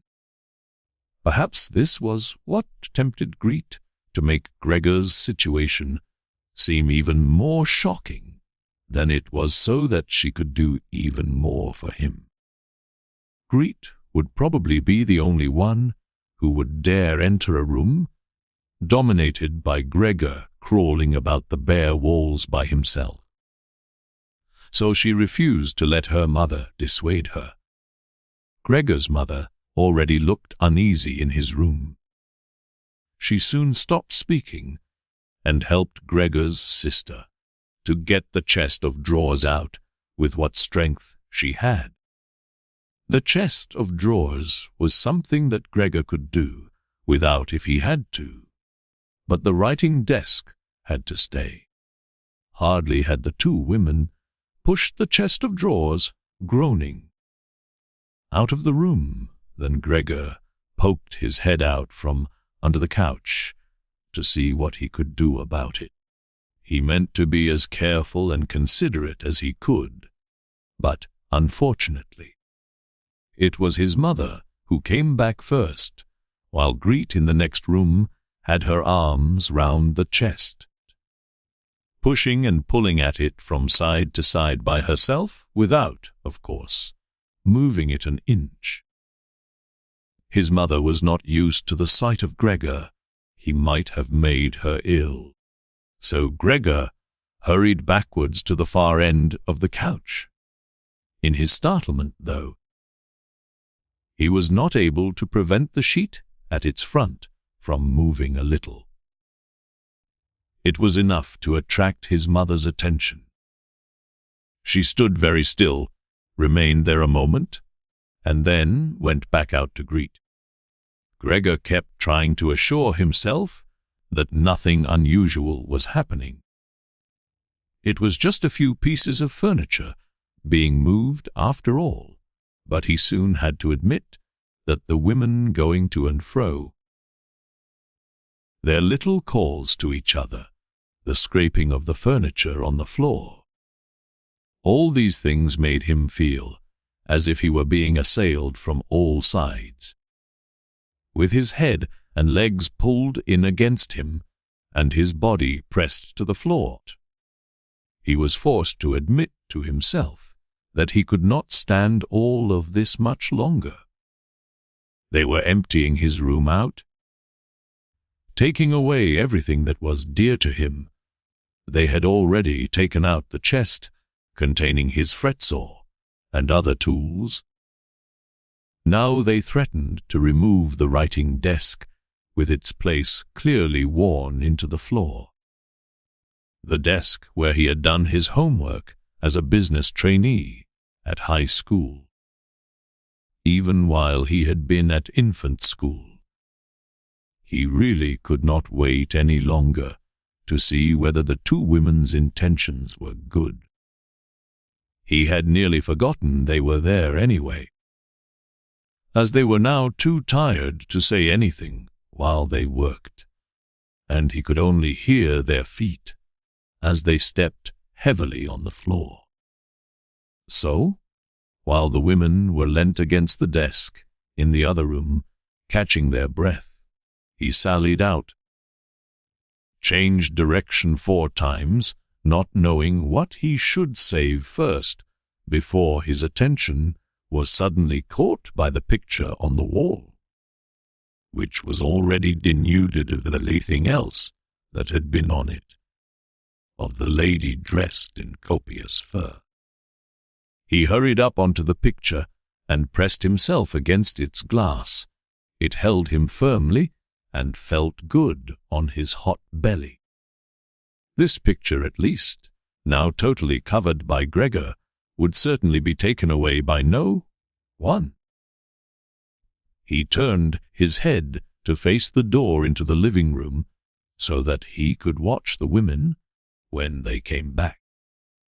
They had not allowed themselves a long rest and came back quite soon. Greet had put her arm around her mother and was nearly carrying her. "What shall we take now, then?" said Greet, and looked around. Her eyes met those of Gregor on the wall, perhaps only because her mother was there. She remained calm, bent her face to her so that she would not look round, and said, albeit hurriedly and with a tremor in her voice, "Come on. Let's go back in the living room for a while." Gregor could see what Greet had in mind. She wanted to take her mother somewhere safe and then chase him down from the wall. Well, she could certainly try it. He sat unyielding on his picture. He would rather jump at Greet's face. But Greet's words had made her mother quite worried. She stepped to one side, saw the enormous brown patch against the flowers of the wallpaper, and before she even realized it was Gregor that she saw, screamed, "Oh God! Oh God!" arms outstretched. She fell onto the couch as if she had given up everything and stayed there immobile. "Gregor!" shouted his sister, glowering at him and shaking her fist. That was the first word she had spoken to him directly since his transformation. She ran into the other room to fetch some kind of smelling salts to bring her mother out of her faint. Gregor wanted to help too. He could save his picture later, although he stuck fast to the glass and had to pull himself off by force. Then he, too, ran into the next room, as if he could advise his sister like in the old days. But he had to just stand behind her doing nothing. She was looking into various bottles. He startled her when she turned round. A bottle fell to the ground and broke. A splinter cut Gregor's face. Some kind of caustic medicine splashed all over him, now, without delaying any longer. Greet took hold of all the bottles she could and ran with them in to her mother. She slammed the door shut with her foot. So now Gregor was shut out from his mother, who, because of him, might be near to death.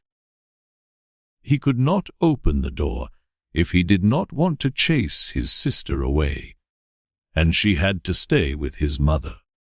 There was nothing for him to do but wait, and, oppressed with anxiety and self-reproach, he began to crawl about, He crawled over everything: walls, furniture, ceiling.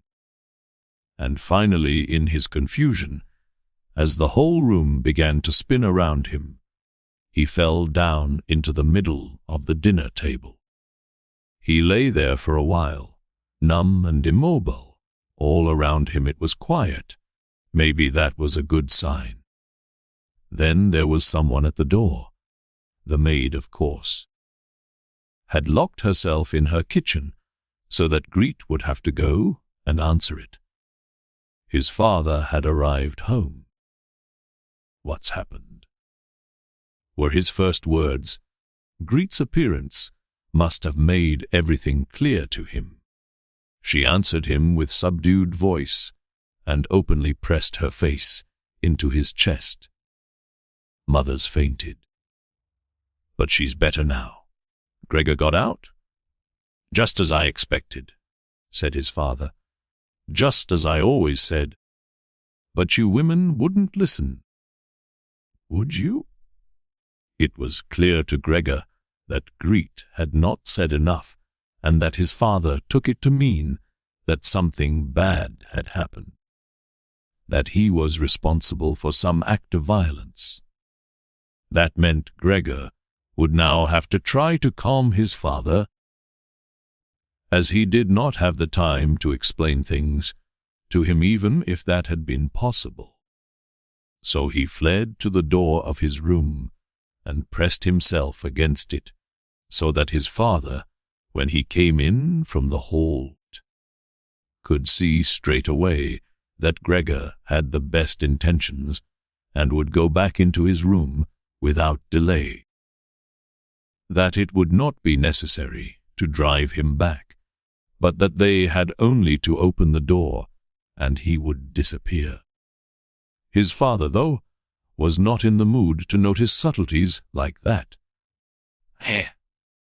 he shouted as he came in, sounding as if he were both angry and glad at the same time. Gregor drew his head back from the door and lifted it towards his father. He really had not imagined his father the way he stood there now, of late, with his new habit of crawling about. He had neglected to pay attention to what was going on the rest of the flat, the way he had done before. He really ought to have expected things to have changed, but still, was that really his father?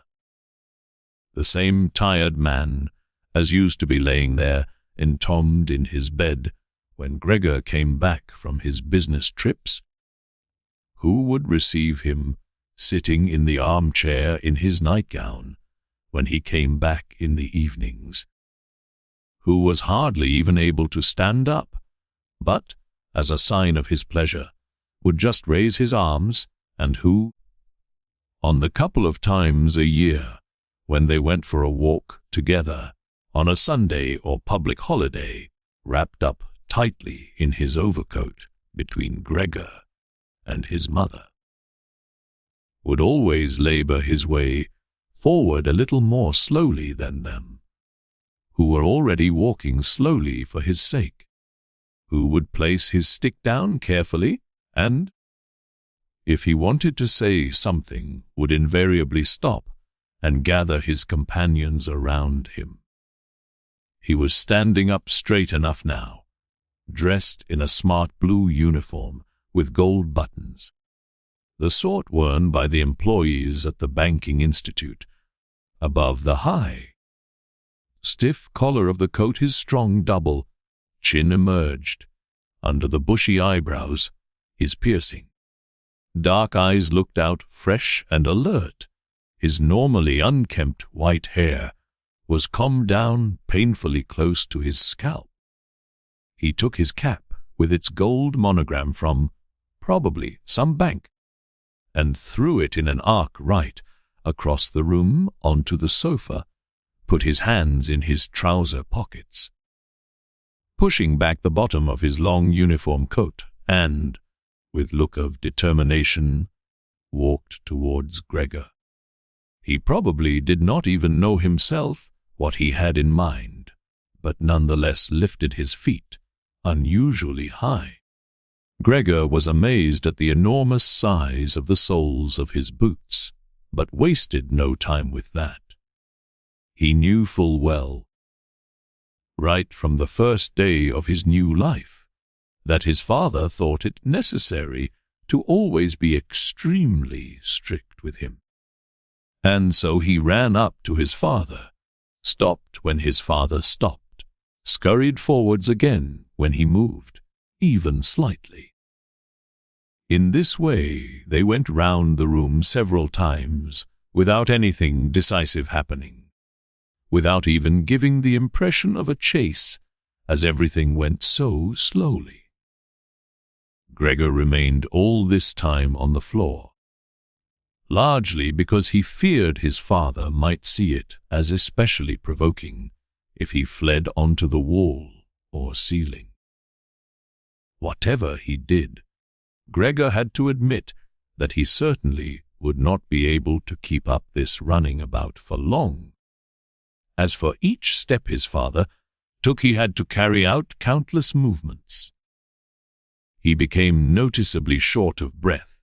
Even in his earlier life, his lungs had not been very reliable. Now, as he lurched about in his efforts to muster all the strength he could for running, he could hardly keep his eyes open. His thoughts became too slow for him to think of any other way of saving himself than running. He almost forgot that the walls were there for him to use, although, here, they were concealed behind carefully carved furniture full of notches and protrusions. Then, right beside him, lightly tossed, something flew down and rolled in front of him. It was an apple, then another one immediately flew at him. Gregor froze in shock. There was no longer any point in running, as his father had decided to bombard him. He had filled his pockets with fruit from the bowl on the sideboard. And now, without even taking the time for careful aim, threw one apple after another. These little red apples rolled about on the floor, knocking into each other as if they had electric motors. An apple thrown without much force glanced against Gregor's back and slid off without doing any harm. Another one, however, immediately following it, hit squarely and lodged in his back. Gregor wanted to drag himself away, as if he could remove the surprising, the incredible pain by changing his position. But he felt as if nailed to the spot and spread himself out, all his senses in confusion. The last thing he saw was the door of his room being pulled open. His sister was screaming. His mother ran out in front of her in her blouse, as his sister had taken off some of her clothes after she had fainted to make it easier for her to breathe. She ran to his father, her skirts unfastened and sliding one after another to the ground. Stumbling over the skirts, she pushed herself to his father, her arms around him, uniting herself with him totally. Now Gregor lost his ability to see anything. Her hands behind his father's head, begging him to spare Gregor's life. Chapter 3. No one dared to remove the apple lodged in Gregor's flesh, so it remained there as a visible reminder of his injury. He had suffered it there for more than a month, and his condition seemed serious enough to remind even his father that Gregor, despite his current sad and revolting form, was a family member who could not be treated as an enemy. On the contrary, as a family, there was a duty to swallow any revulsion for him and to be patient, just to be patient. Because of his injuries, Gregor had lost much of his mobility, probably permanently. He had been reduced to the condition of an ancient invalid, and it took him long minutes to crawl across his room. Crawling over the ceiling was out of the question. But this deterioration in his condition was fully, in his opinion, made up for the door to the living room being left open every evening. He got into the habit of closely watching it for 1 or 2 hours before it was opened, and then, lying in the darkness of his room, where he could not be seen from the living room, he could watch the family in the light of the dinner table and listen to their conversation, with everyone's permission. In a way, and thus quite differently from before, they no longer held the lively conversations of earlier times, of course, the ones that Gregor always thought about with longing when he was tired and getting into the damp bed in some small hotel room.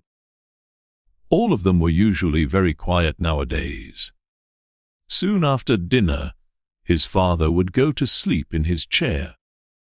His mother and sister would urge each other to be quiet. His mother, bent deeply under the lamp, would sew fancy underwear for a fashion shop. His sister, who had taken a sales job, learned shorthand and French in the evenings so that she might be able to get a better position later on. Sometimes his father would wake up and say to Gregor's mother, "You're doing so much sewing again today," as if he did not know that he had been dozing. And then he would go back to sleep again, while mother and sister would exchange a tired grin. With a kind of stubbornness, Gregor's father refused to take his uniform off even at home. While his nightgown hung unused on its peg, Gregor's father would slumber where he was, fully dressed, as if always ready to serve and expecting to hear the voice of his superior even here. The uniform had not been new to start with, but as a result of this, it slowly became even shabbier, despite the efforts of Gregor's mother and sister to look after it. Gregor would often spend the whole evening looking at all the stains on this coat, with its gold buttons always kept polished and shiny, while the old man in it would sleep, highly uncomfortable but peaceful. As soon as it struck 10, Gregor's mother would speak gently to his father to wake him, and try to persuade him to go to bed, as he couldn't sleep properly where he was, and he really had to get his sleep if he was to be up at 6 to get to work. But since he had been in work, he had become more obstinate and would always insist on staying longer at the table, even though he regularly fell asleep, and it was then harder than ever to persuade him to exchange the chair for his bed. Then, however much mother and sister would importune him with little reproaches and warnings, he would keep slowly shaking his head for a quarter of an hour with his eyes closed and refusing to get up. Gregor's mother would tug at his sleeve, whisper endearments into his ear. Gregor's sister would leave her work to help her mother, but nothing would have any effect on him. He would just sink deeper into his chair. Only when the two women took him under the arms, he would abruptly open his eyes, look at them one after the other and say, "What a life! This is what peace I get in my old age." And supported by the two women, he would lift himself up carefully, as if he were carrying the greatest load himself. Let the women take him to the door, send them off, and carry on by himself, while Gregor's mother would throw down her needle and his sister her pen, so that they could run after his father and continue being of help to him, who, in this tired and overworked family, would have had time to give more attention to Gregor than was absolutely necessary. The household budget became even smaller, so now the maid was dismissed, an enormous, thick, bone charwoman with white hair that flapped around her head came every morning and evening to do the heaviest work.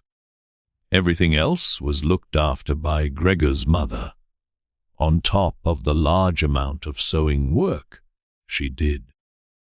Gregor even learned, listening to the evening conversation about what price they had hoped for, that several items of jewelry belonging to the family had been sold, even though both mother and sister had been very fond of wearing them at functions and celebrations. But the loudest complaint was that although the flat was much too big for their present circumstances, they could not move out of it. There was no imaginable way of transferring Gregor to the new address. He could see quite well, though, that there were more reasons than consideration for him that made it difficult for them to move. It would have been quite easy to transport him in any suitable crate with a few air holes in it. The main thing holding the family back from their decision to move was much more to do with their total despair, and the thought that they had been struck with a misfortune unlike anything experienced by anyone else they knew or were related to. They carried out absolutely everything that the world expects from poor people. Gregor's father brought bank employees their breakfast. His mother sacrificed herself by washing clothes for strangers. His sister ran back and forth behind her desk at the behest of the customers, but they just did not have the strength to do any more, and the injury in Gregor's back began to hurt as much as when it was new. After they had come back from taking his father to bed, Gregor's mother and sister would now leave their work where it was and sit close together. Cheek to cheek, his mother would point to Gregor's room and say, "Close that door, Greet," and then, when he was in the dark again, they would sit in the next room and their tears would mingle, or they would simply sit there staring dry-eyed at the table. Gregor hardly slept at all, either night or day. Sometimes he would think of taking over the family's affairs, just like before, the next time the door was opened. He had long forgotten about his boss and the chief clerk, but they would appear again in his thoughts. The salesman and the apprentices, that stupid tea-boy, 2 or 3 friends from other businesses, one of the chambermaids from a provincial hotel, a tender memory that appeared and disappeared again, a cashier from a hat shop for whom his attention had been serious but too slow. All of them appeared to him, mixed together with strangers and others he had forgotten. But instead of helping him and his family, they were all of them inaccessible, and he was glad when they disappeared. Other times he was not at all in the mood to look after his family. He was filled with simple rage about the lack of attention he was shown. And although he could think of nothing he would have wanted, he made plans of how he could get into the pantry, where he could take all the things he was entitled to, even if he was not hungry.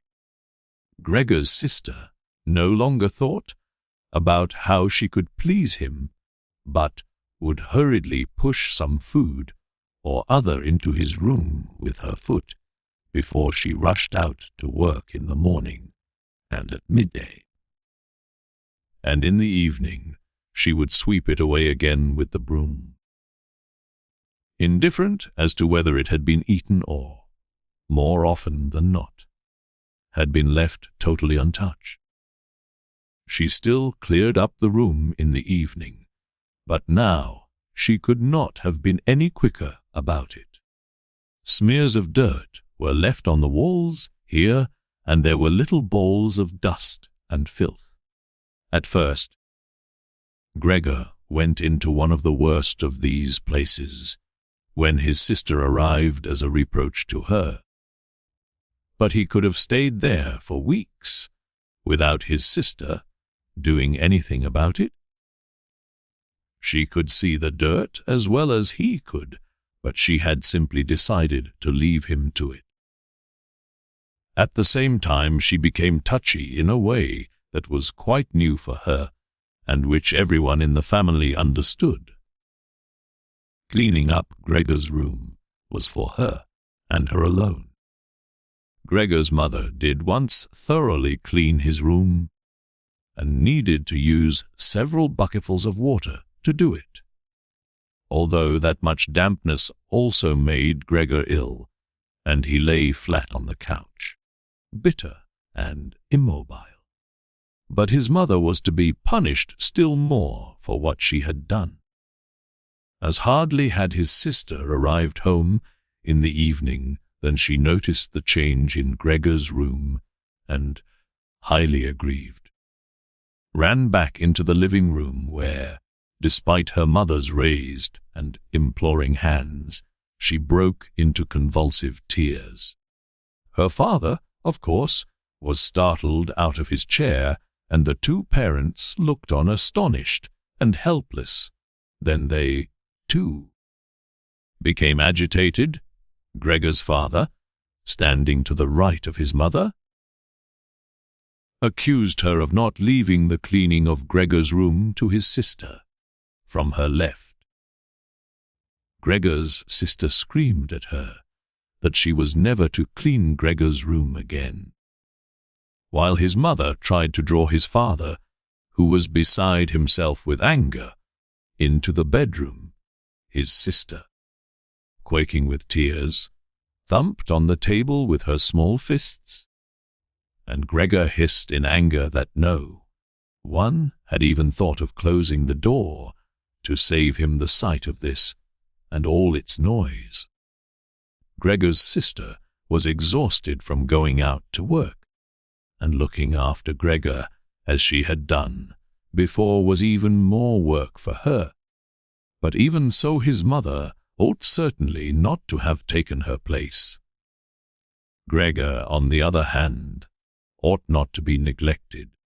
Now, though the charwoman was here, this elderly widow, with a robust bone structure that made her able to withstand the hardest of things in her long life, wasn't really repelled by Gregor, just by chance one day, rather than any real curiosity. She opened the door to Gregor's room and found herself face to face with him. He was taken totally by surprise. No one was chasing him, but he began to rush to and fro, while she just stood there in amazement with her hands crossed in front of her. From then on, she never failed to open the door slightly every evening and morning and look briefly in on him. At first she would call to him, as she did so with words that she probably considered friendly, such as, "Come on then, you old dung beetle," or "Look at the old dung beetle there." Gregor never responded to being spoken to in that way, but just remained where he was without moving, as if the door had never even been opened. If only they had told this charwoman to clean up his room every day instead of letting her disturb him for no reason, whenever she felt like it. One day, early in the morning, while a heavy rain struck the window panes, perhaps indicating that spring was coming, she began to speak to him in that way once again. Gregor was so resentful of it that he started to move toward her. He was slow and infirm, but it was like a kind of attack. Instead of being afraid, the charwoman just lifted up one of the chairs from near the door and stood there with her mouth open, clearly intending not to close her mouth until the chair in her hand had been slammed down into Gregor's back. "Aren't you coming any closer, then?" she asked when Gregor turned round again, and she calmly put the chair back in the corner. Gregor had almost entirely stopped eating. Only if he happened to find himself next to the food that had been prepared for him, he might take some of it into his mouth to play with it. Leave it there a few hours, and then, more often than not, spit it out again. At first, he thought it was distress at the state of his room that stopped him eating. But he had soon got used to the changes made there. They had got into the habit of putting things into this room that they had no room for anywhere else. And there were now many such things, as one of the rooms in the flat had been rented out to 3 gentlemen. These earnest gentlemen, all 3 of them had full beards. As Gregor learned peering through the crack in the door one day, were painfully insistent on things being tidy. This meant not only in their own room, but, since they had taken a room in this establishment, in the entire flat, and especially in the kitchen. Unnecessary clutter was something they could not tolerate, especially if it was dirty. They had, moreover, brought most of their own furnishings and equipment with them. For this reason, many things had become superfluous which, although they could not be sold, the family did not wish to discard. All these things found their way into Gregor's room. The dustbins from the kitchen found their way in there too. The charwoman was always in a hurry, and anything she couldn't use for the time being she would just chuck in there. He, fortunately, would usually see no more than the object and the hand that held it. The woman most likely meant to fetch the things back out again when she had time and the opportunity, or to throw everything out in one go.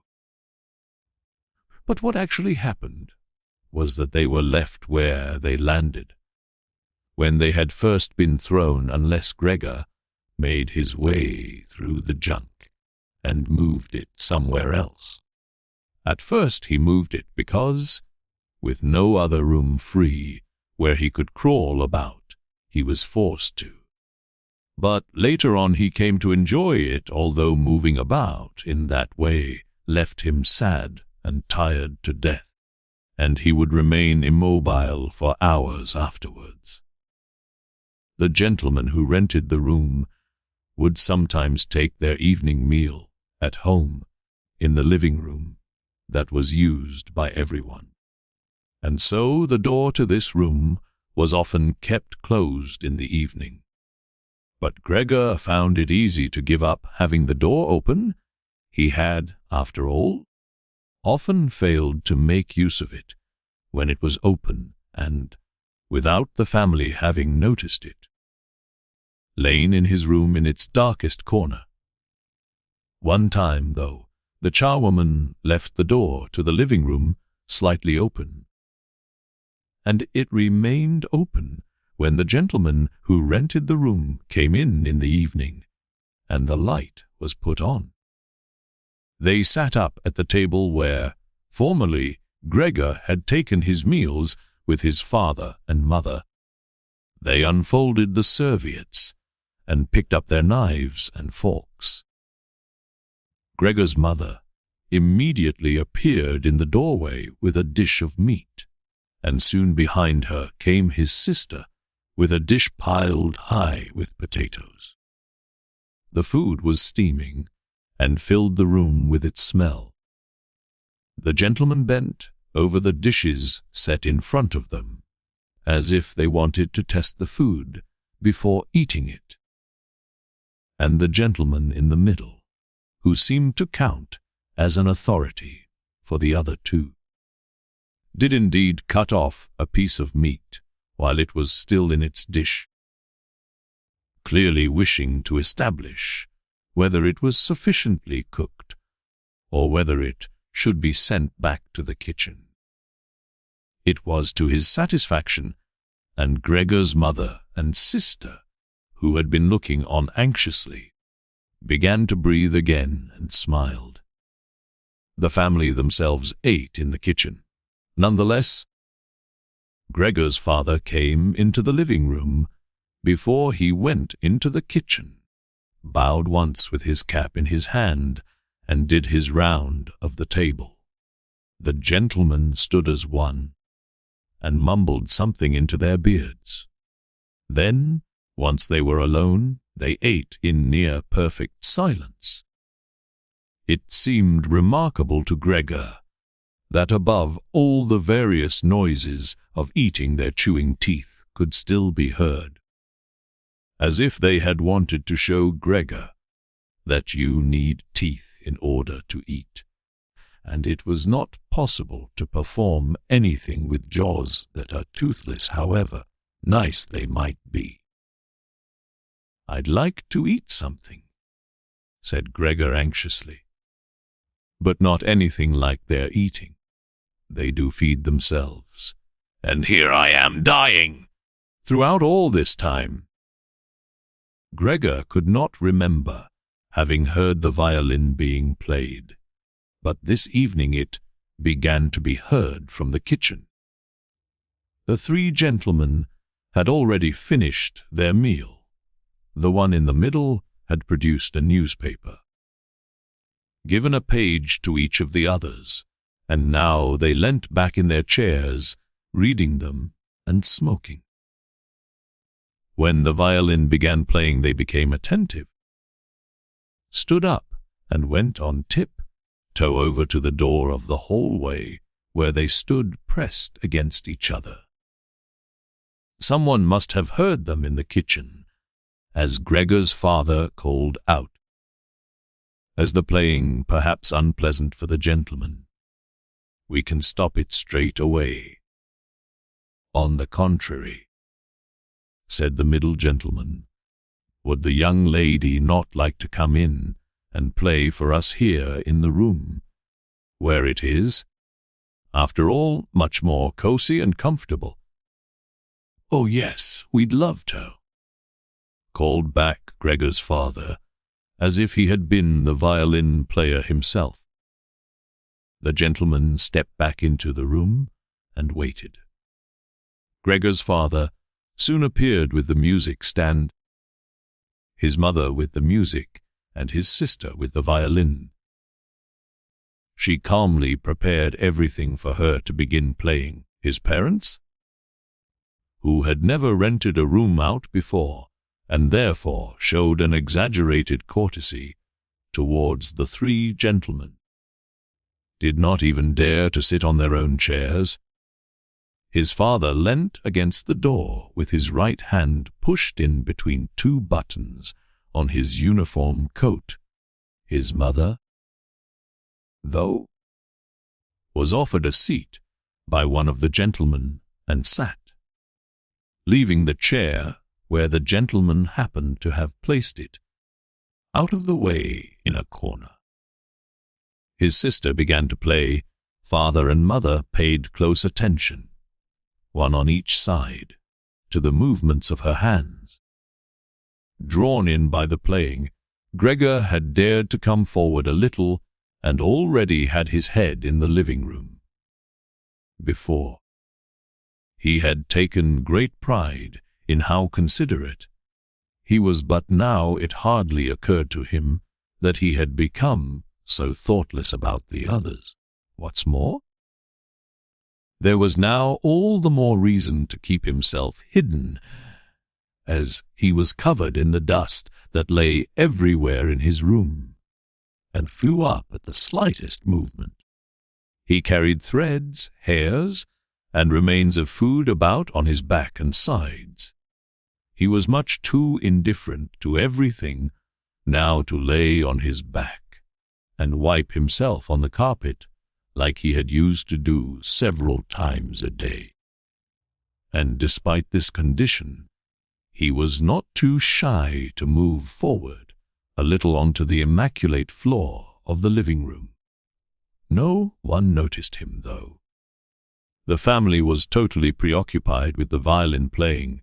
At first, the three gentlemen had put their hands in their pockets and come up far too close behind the music stand to look at all the notes being played, and they must have disturbed Gregor's sister, but soon, in contrast with the family, they withdrew back to the window with their heads sunk and talking to each other at half volume. And they stayed by the window while Gregor's father observed them anxiously.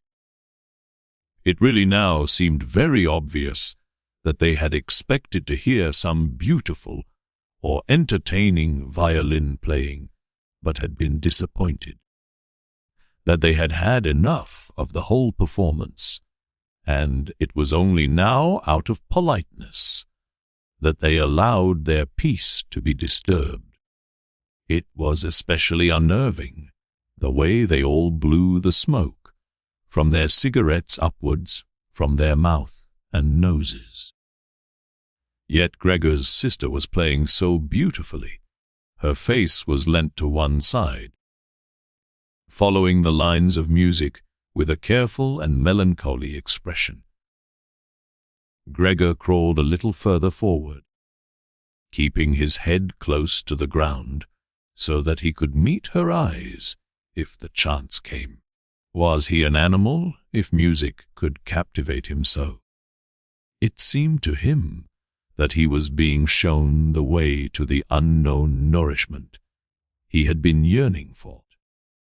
He was determined to make his way forward to his sister and tug at her skirt to show her she might come into his room with her violin, as no one appreciated her playing here as much as he would. He never wanted to let her out of his room, not while he lived. Anyway, his shocking appearance should, for once, be of some use to him. He wanted to be at every door of his room, at once to hiss and spit at the attackers. His sister should not be forced to stay with him, though, but stay of her own free will. She would sit beside him on the couch with her ear bent down to him, while he told her how he had always intended to send her to the conservatory. How he would have told everyone about it last Christmas, had Christmas really come and gone already, if this misfortune hadn't got in the way, and refused to let anyone dissuade him from it. On hearing all this, his sister would break out in tears of emotion, and Gregor would climb up to her shoulder and kiss her neck, which, since she had been going out to work, she had kept free without any necklace or collar. "Mr. Samsa!" shouted the middle gentleman to Gregor's father, pointing, without wasting any more words, with his forefinger at Gregor as he slowly moved forward. The violin went silent. The middle of the three gentlemen first smiled at his two friends, shaking his head, and then looked back at Gregor. His father seemed to think it more important to calm the three gentlemen before driving Gregor out, even though they were not at all upset and seemed to think Gregor was more entertaining than the violin playing had been. He rushed up to them with his arms spread out and attempted to drive them back into their room at the same time as trying to block their view of Gregor with his body.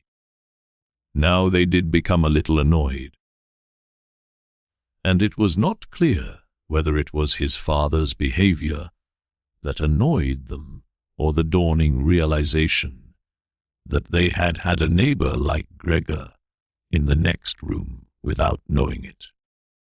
They asked Gregor's father for explanations, raised their arms like he had, tugged excitedly at their beards, and moved back towards their room only very slowly. Meanwhile, Gregor's sister had overcome the despair she had fallen into when her playing was suddenly interrupted. She had let her hands drop and let violin and bow hang limply for a while, but continued to look at the music as if still playing. But then she suddenly pulled herself together, lay the instrument on her mother's lap, who still sat laboriously struggling for breath where she was, and ran into the next room, which, under pressure from her father, the three gentlemen were more quickly moving toward. Under his sister's experienced hand, the pillows and covers on the beds flew up and were put into order, and she had already finished making the beds and slipped out again before the three gentlemen had reached the room. Gregor's father seemed so obsessed with what he was doing that he forgot all the respect he owed to his tenants. He urged them and pressed them until, when he was already at the door of the room, the middle of the three gentlemen shouted like thunder and stamped his foot, and thereby brought Gregor's father to a halt.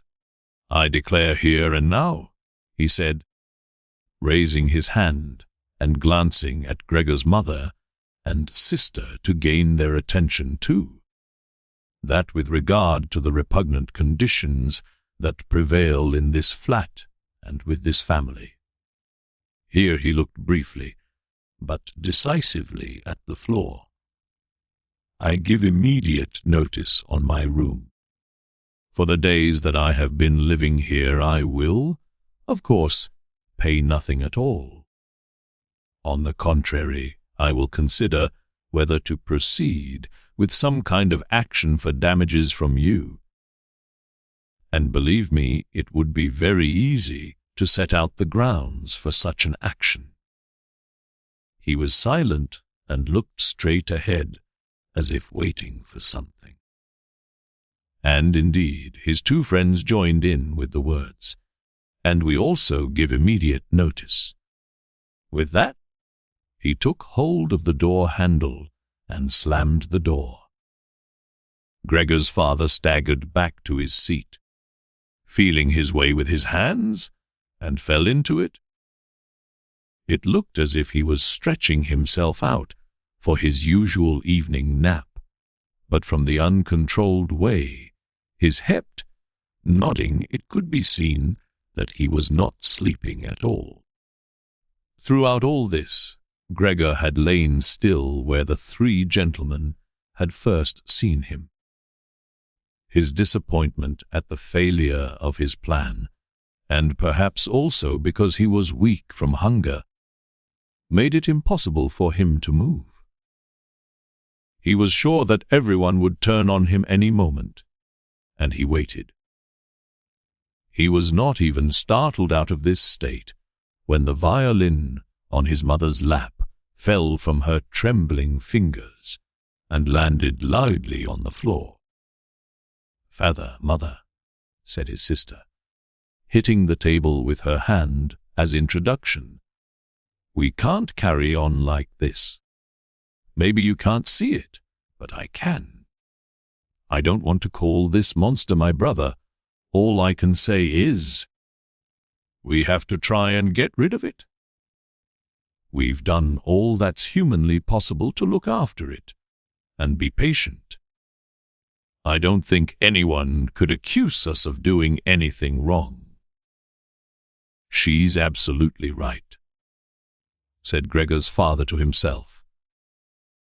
His mother, who still had not had time to catch her breath, began to cough dully, her hand held out in front of her, and a deranged expression in her eyes. Gregor's sister rushed to his mother and put her hand on her forehead. Her words seemed to give Gregor's father some more definite ideas.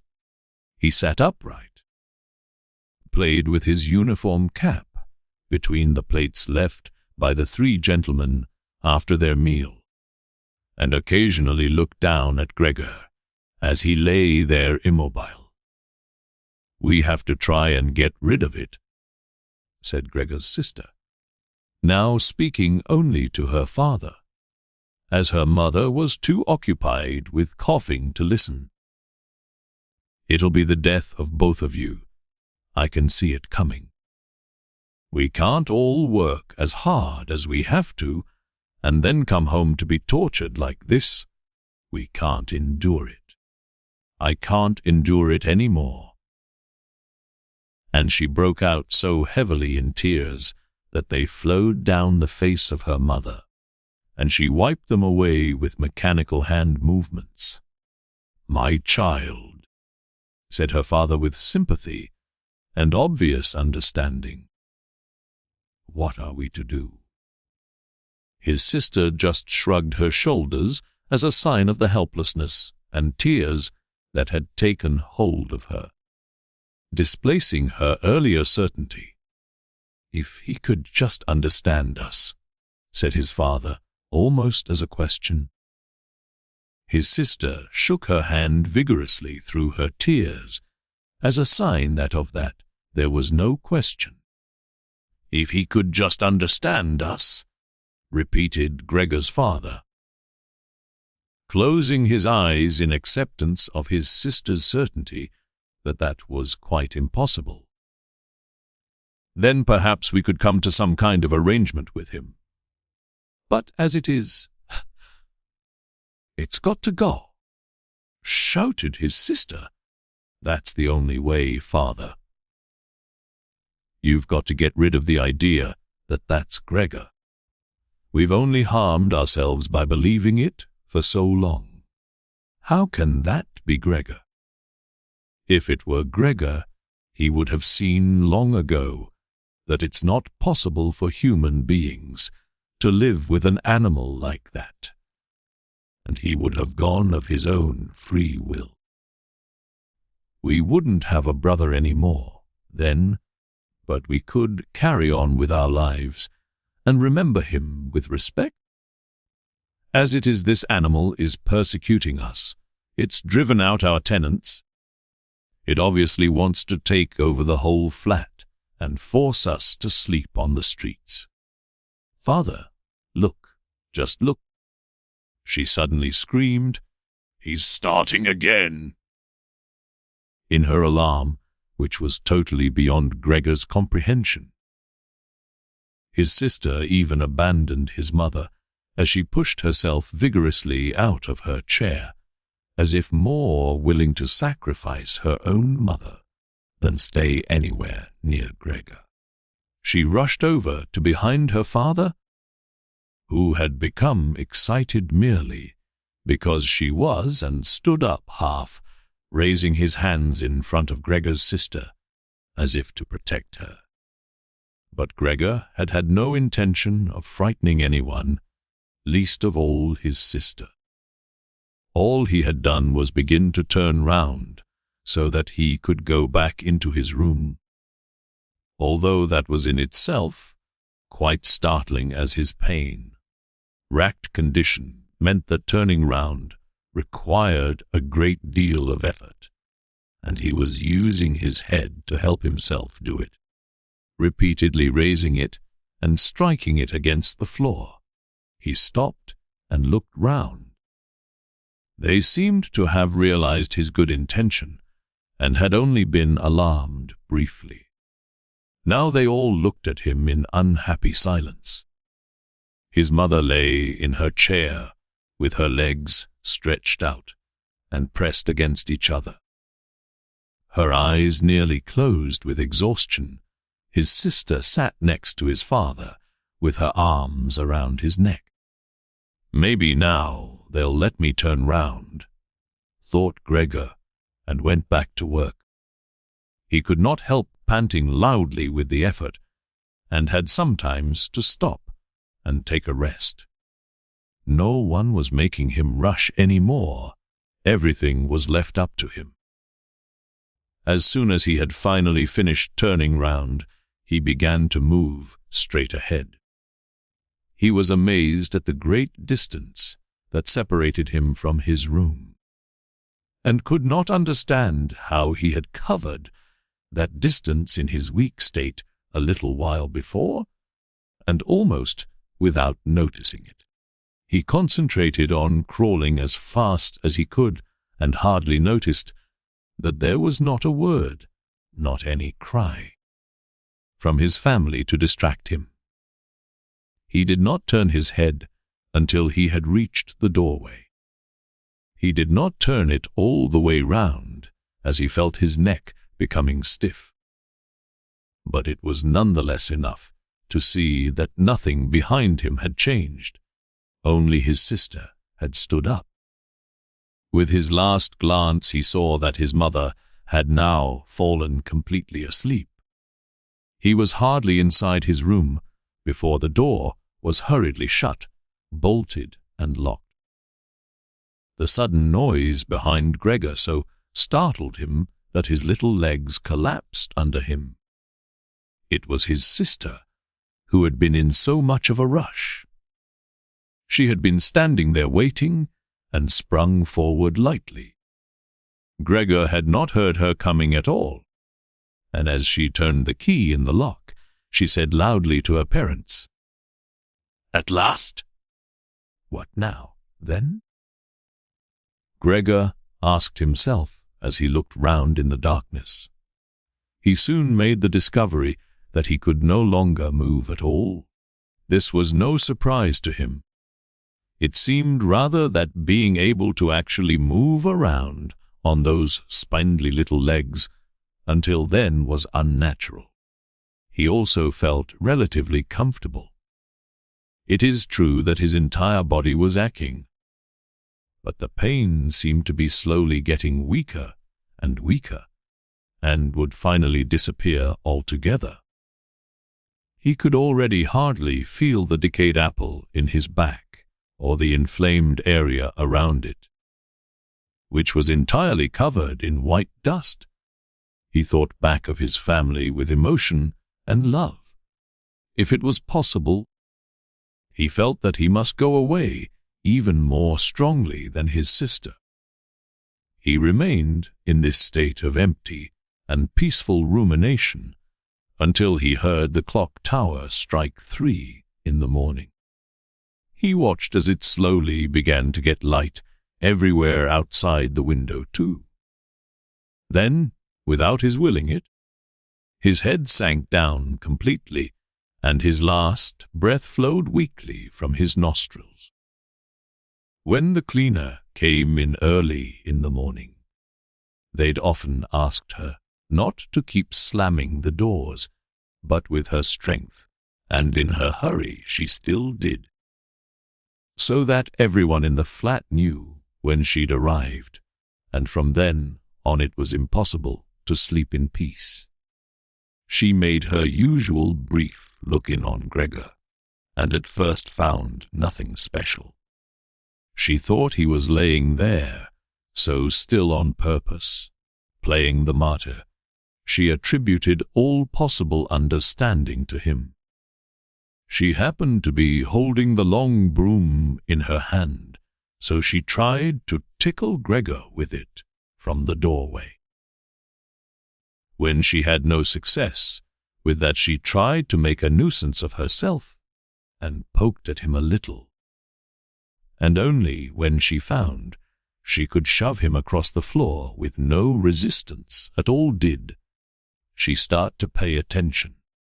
She soon realized what had really happened, opened her eyes wide, whistled to herself, but did not waste time to yank open the bedroom doors and shout loudly into the darkness of the bedrooms. "Come and have a look at this. It's dead, just lying there, stone dead." Mr. and Mrs. Samsa sat upright there in their marriage bed and had to make an effort to get over the shock caused by the cleaner before they could grasp what she was saying. But then, each from his own side, they hurried out of bed. Mr. Samsa threw the blanket over his shoulders. Mrs. Samsa just came out in her nightdress, and that is how they went into Gregor's room. On the way, they opened the door to the living room, where Greet had been sleeping since the three gentlemen had moved in. She was fully dressed, as if she had never been asleep, and the paleness of her face seemed to confirm this. "Did?" asked Mrs. Samsa, looking at the charwoman inquiringly. Even though she could have checked for herself and could have known it even without checking. "That's what I said," replied the cleaner, and to prove it she gave Gregor's body another shove with the broom, sending it sideways across the floor. Mrs. Samsa made a movement as if she wanted to hold back the broom, but did not complete it. "No, then," said Mr. Samsa, "let's give thanks to God for that." He crossed himself, and the three women followed his example. Greet, who had not taken her eyes from the corpse, said, "Just look how thin he was. He didn't eat anything for so long." The food came out again just the same as when it went in. Gregor's body was indeed completely dried up and flat. They had not seen it until then, but now he was not lifted up on his little legs, nor did he do anything to make them look away. "Greet, come with us in here for a little while," said Mrs. Samsa with a pained smile, and Greet followed her parents into the bedroom, but not without looking back at the body. The cleaner shut the door and opened the window wide. Although it was still early in the morning, the fresh air had something of warmth mixed in with it. It was already the end of March, after all. The three gentlemen stepped out of their room and looked round in amazement for their breakfasts. They had been forgotten about. "Where is our breakfast?" the middle gentleman asked the cleaner irritably. She just put her finger on her lips and made a quick and silent sign to the men that they might like to come into Gregor's room. They did so, and stood around Gregor's corpse with their hands in the pockets of their well-worn coats. It was now quite light in the room.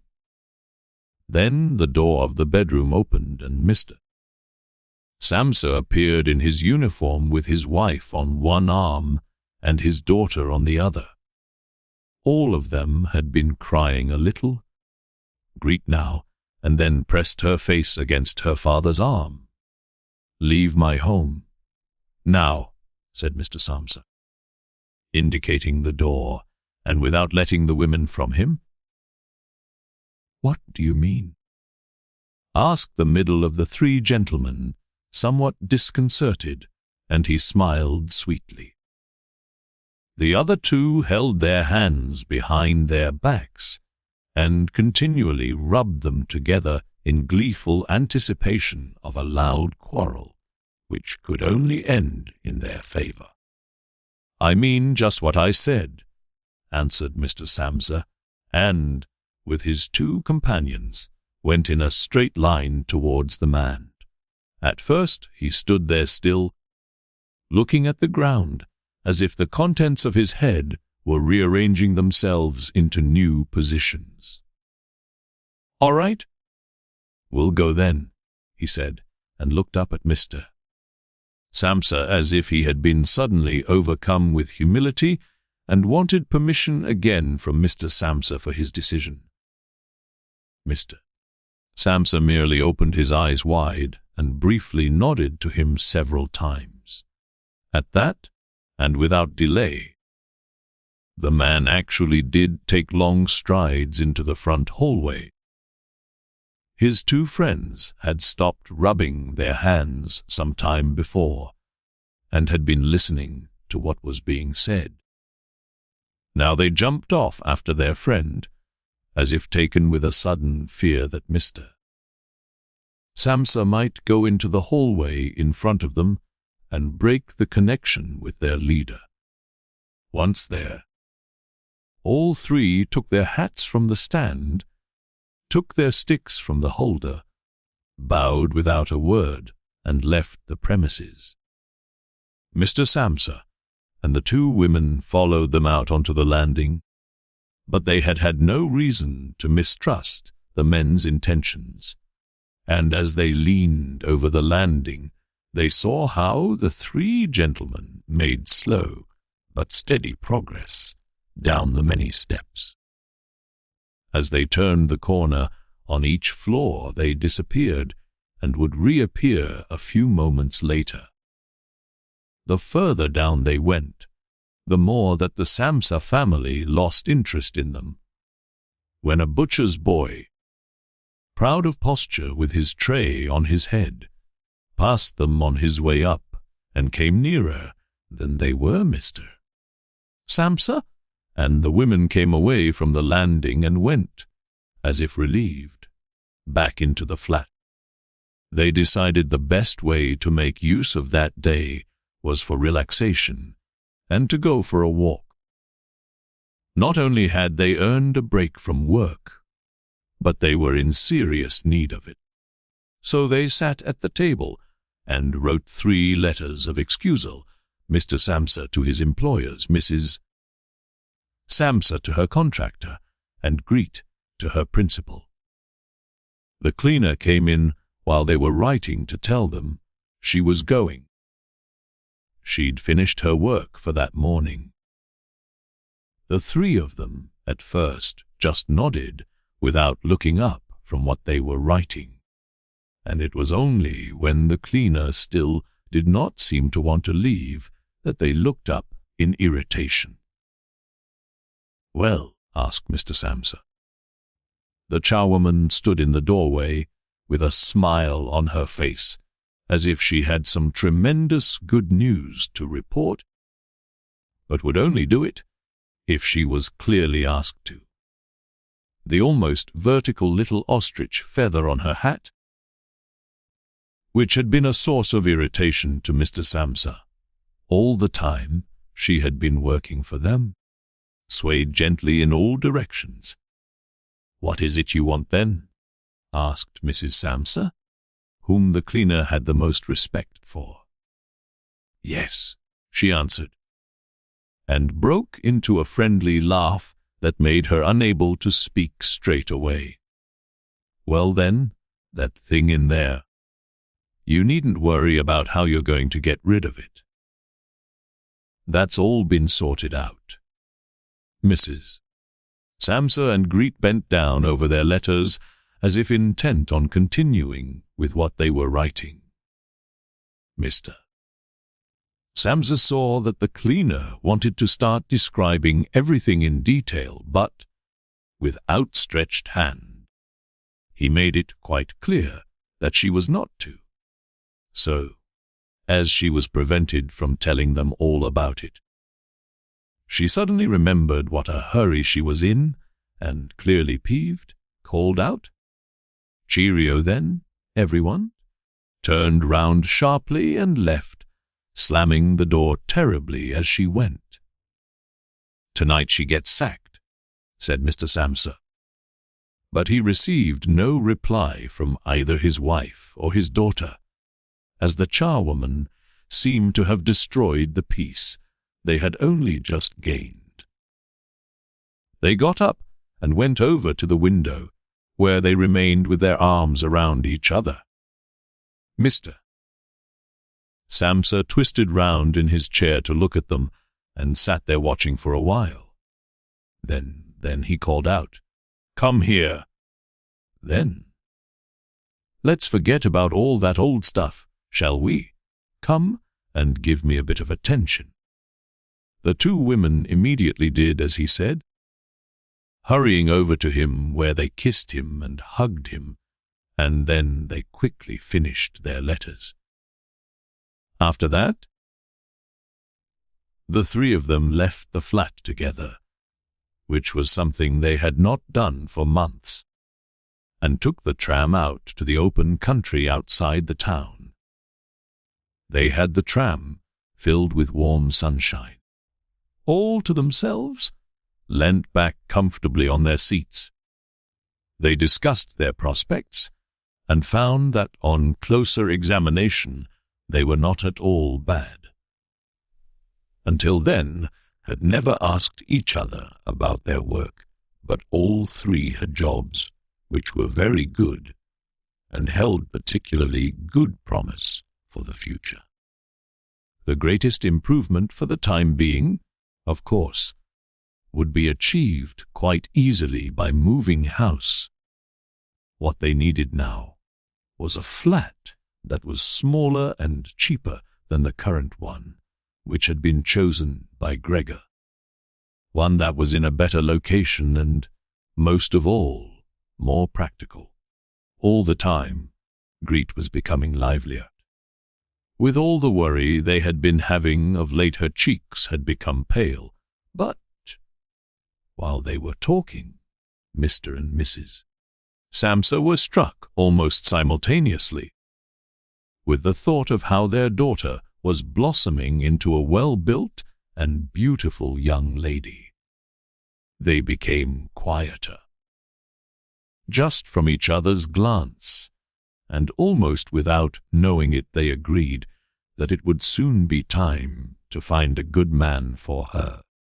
And, as if in confirmation of their new dreams and good intentions, as soon as they reached their destination, Greet was the first to get up and stretch out her young body.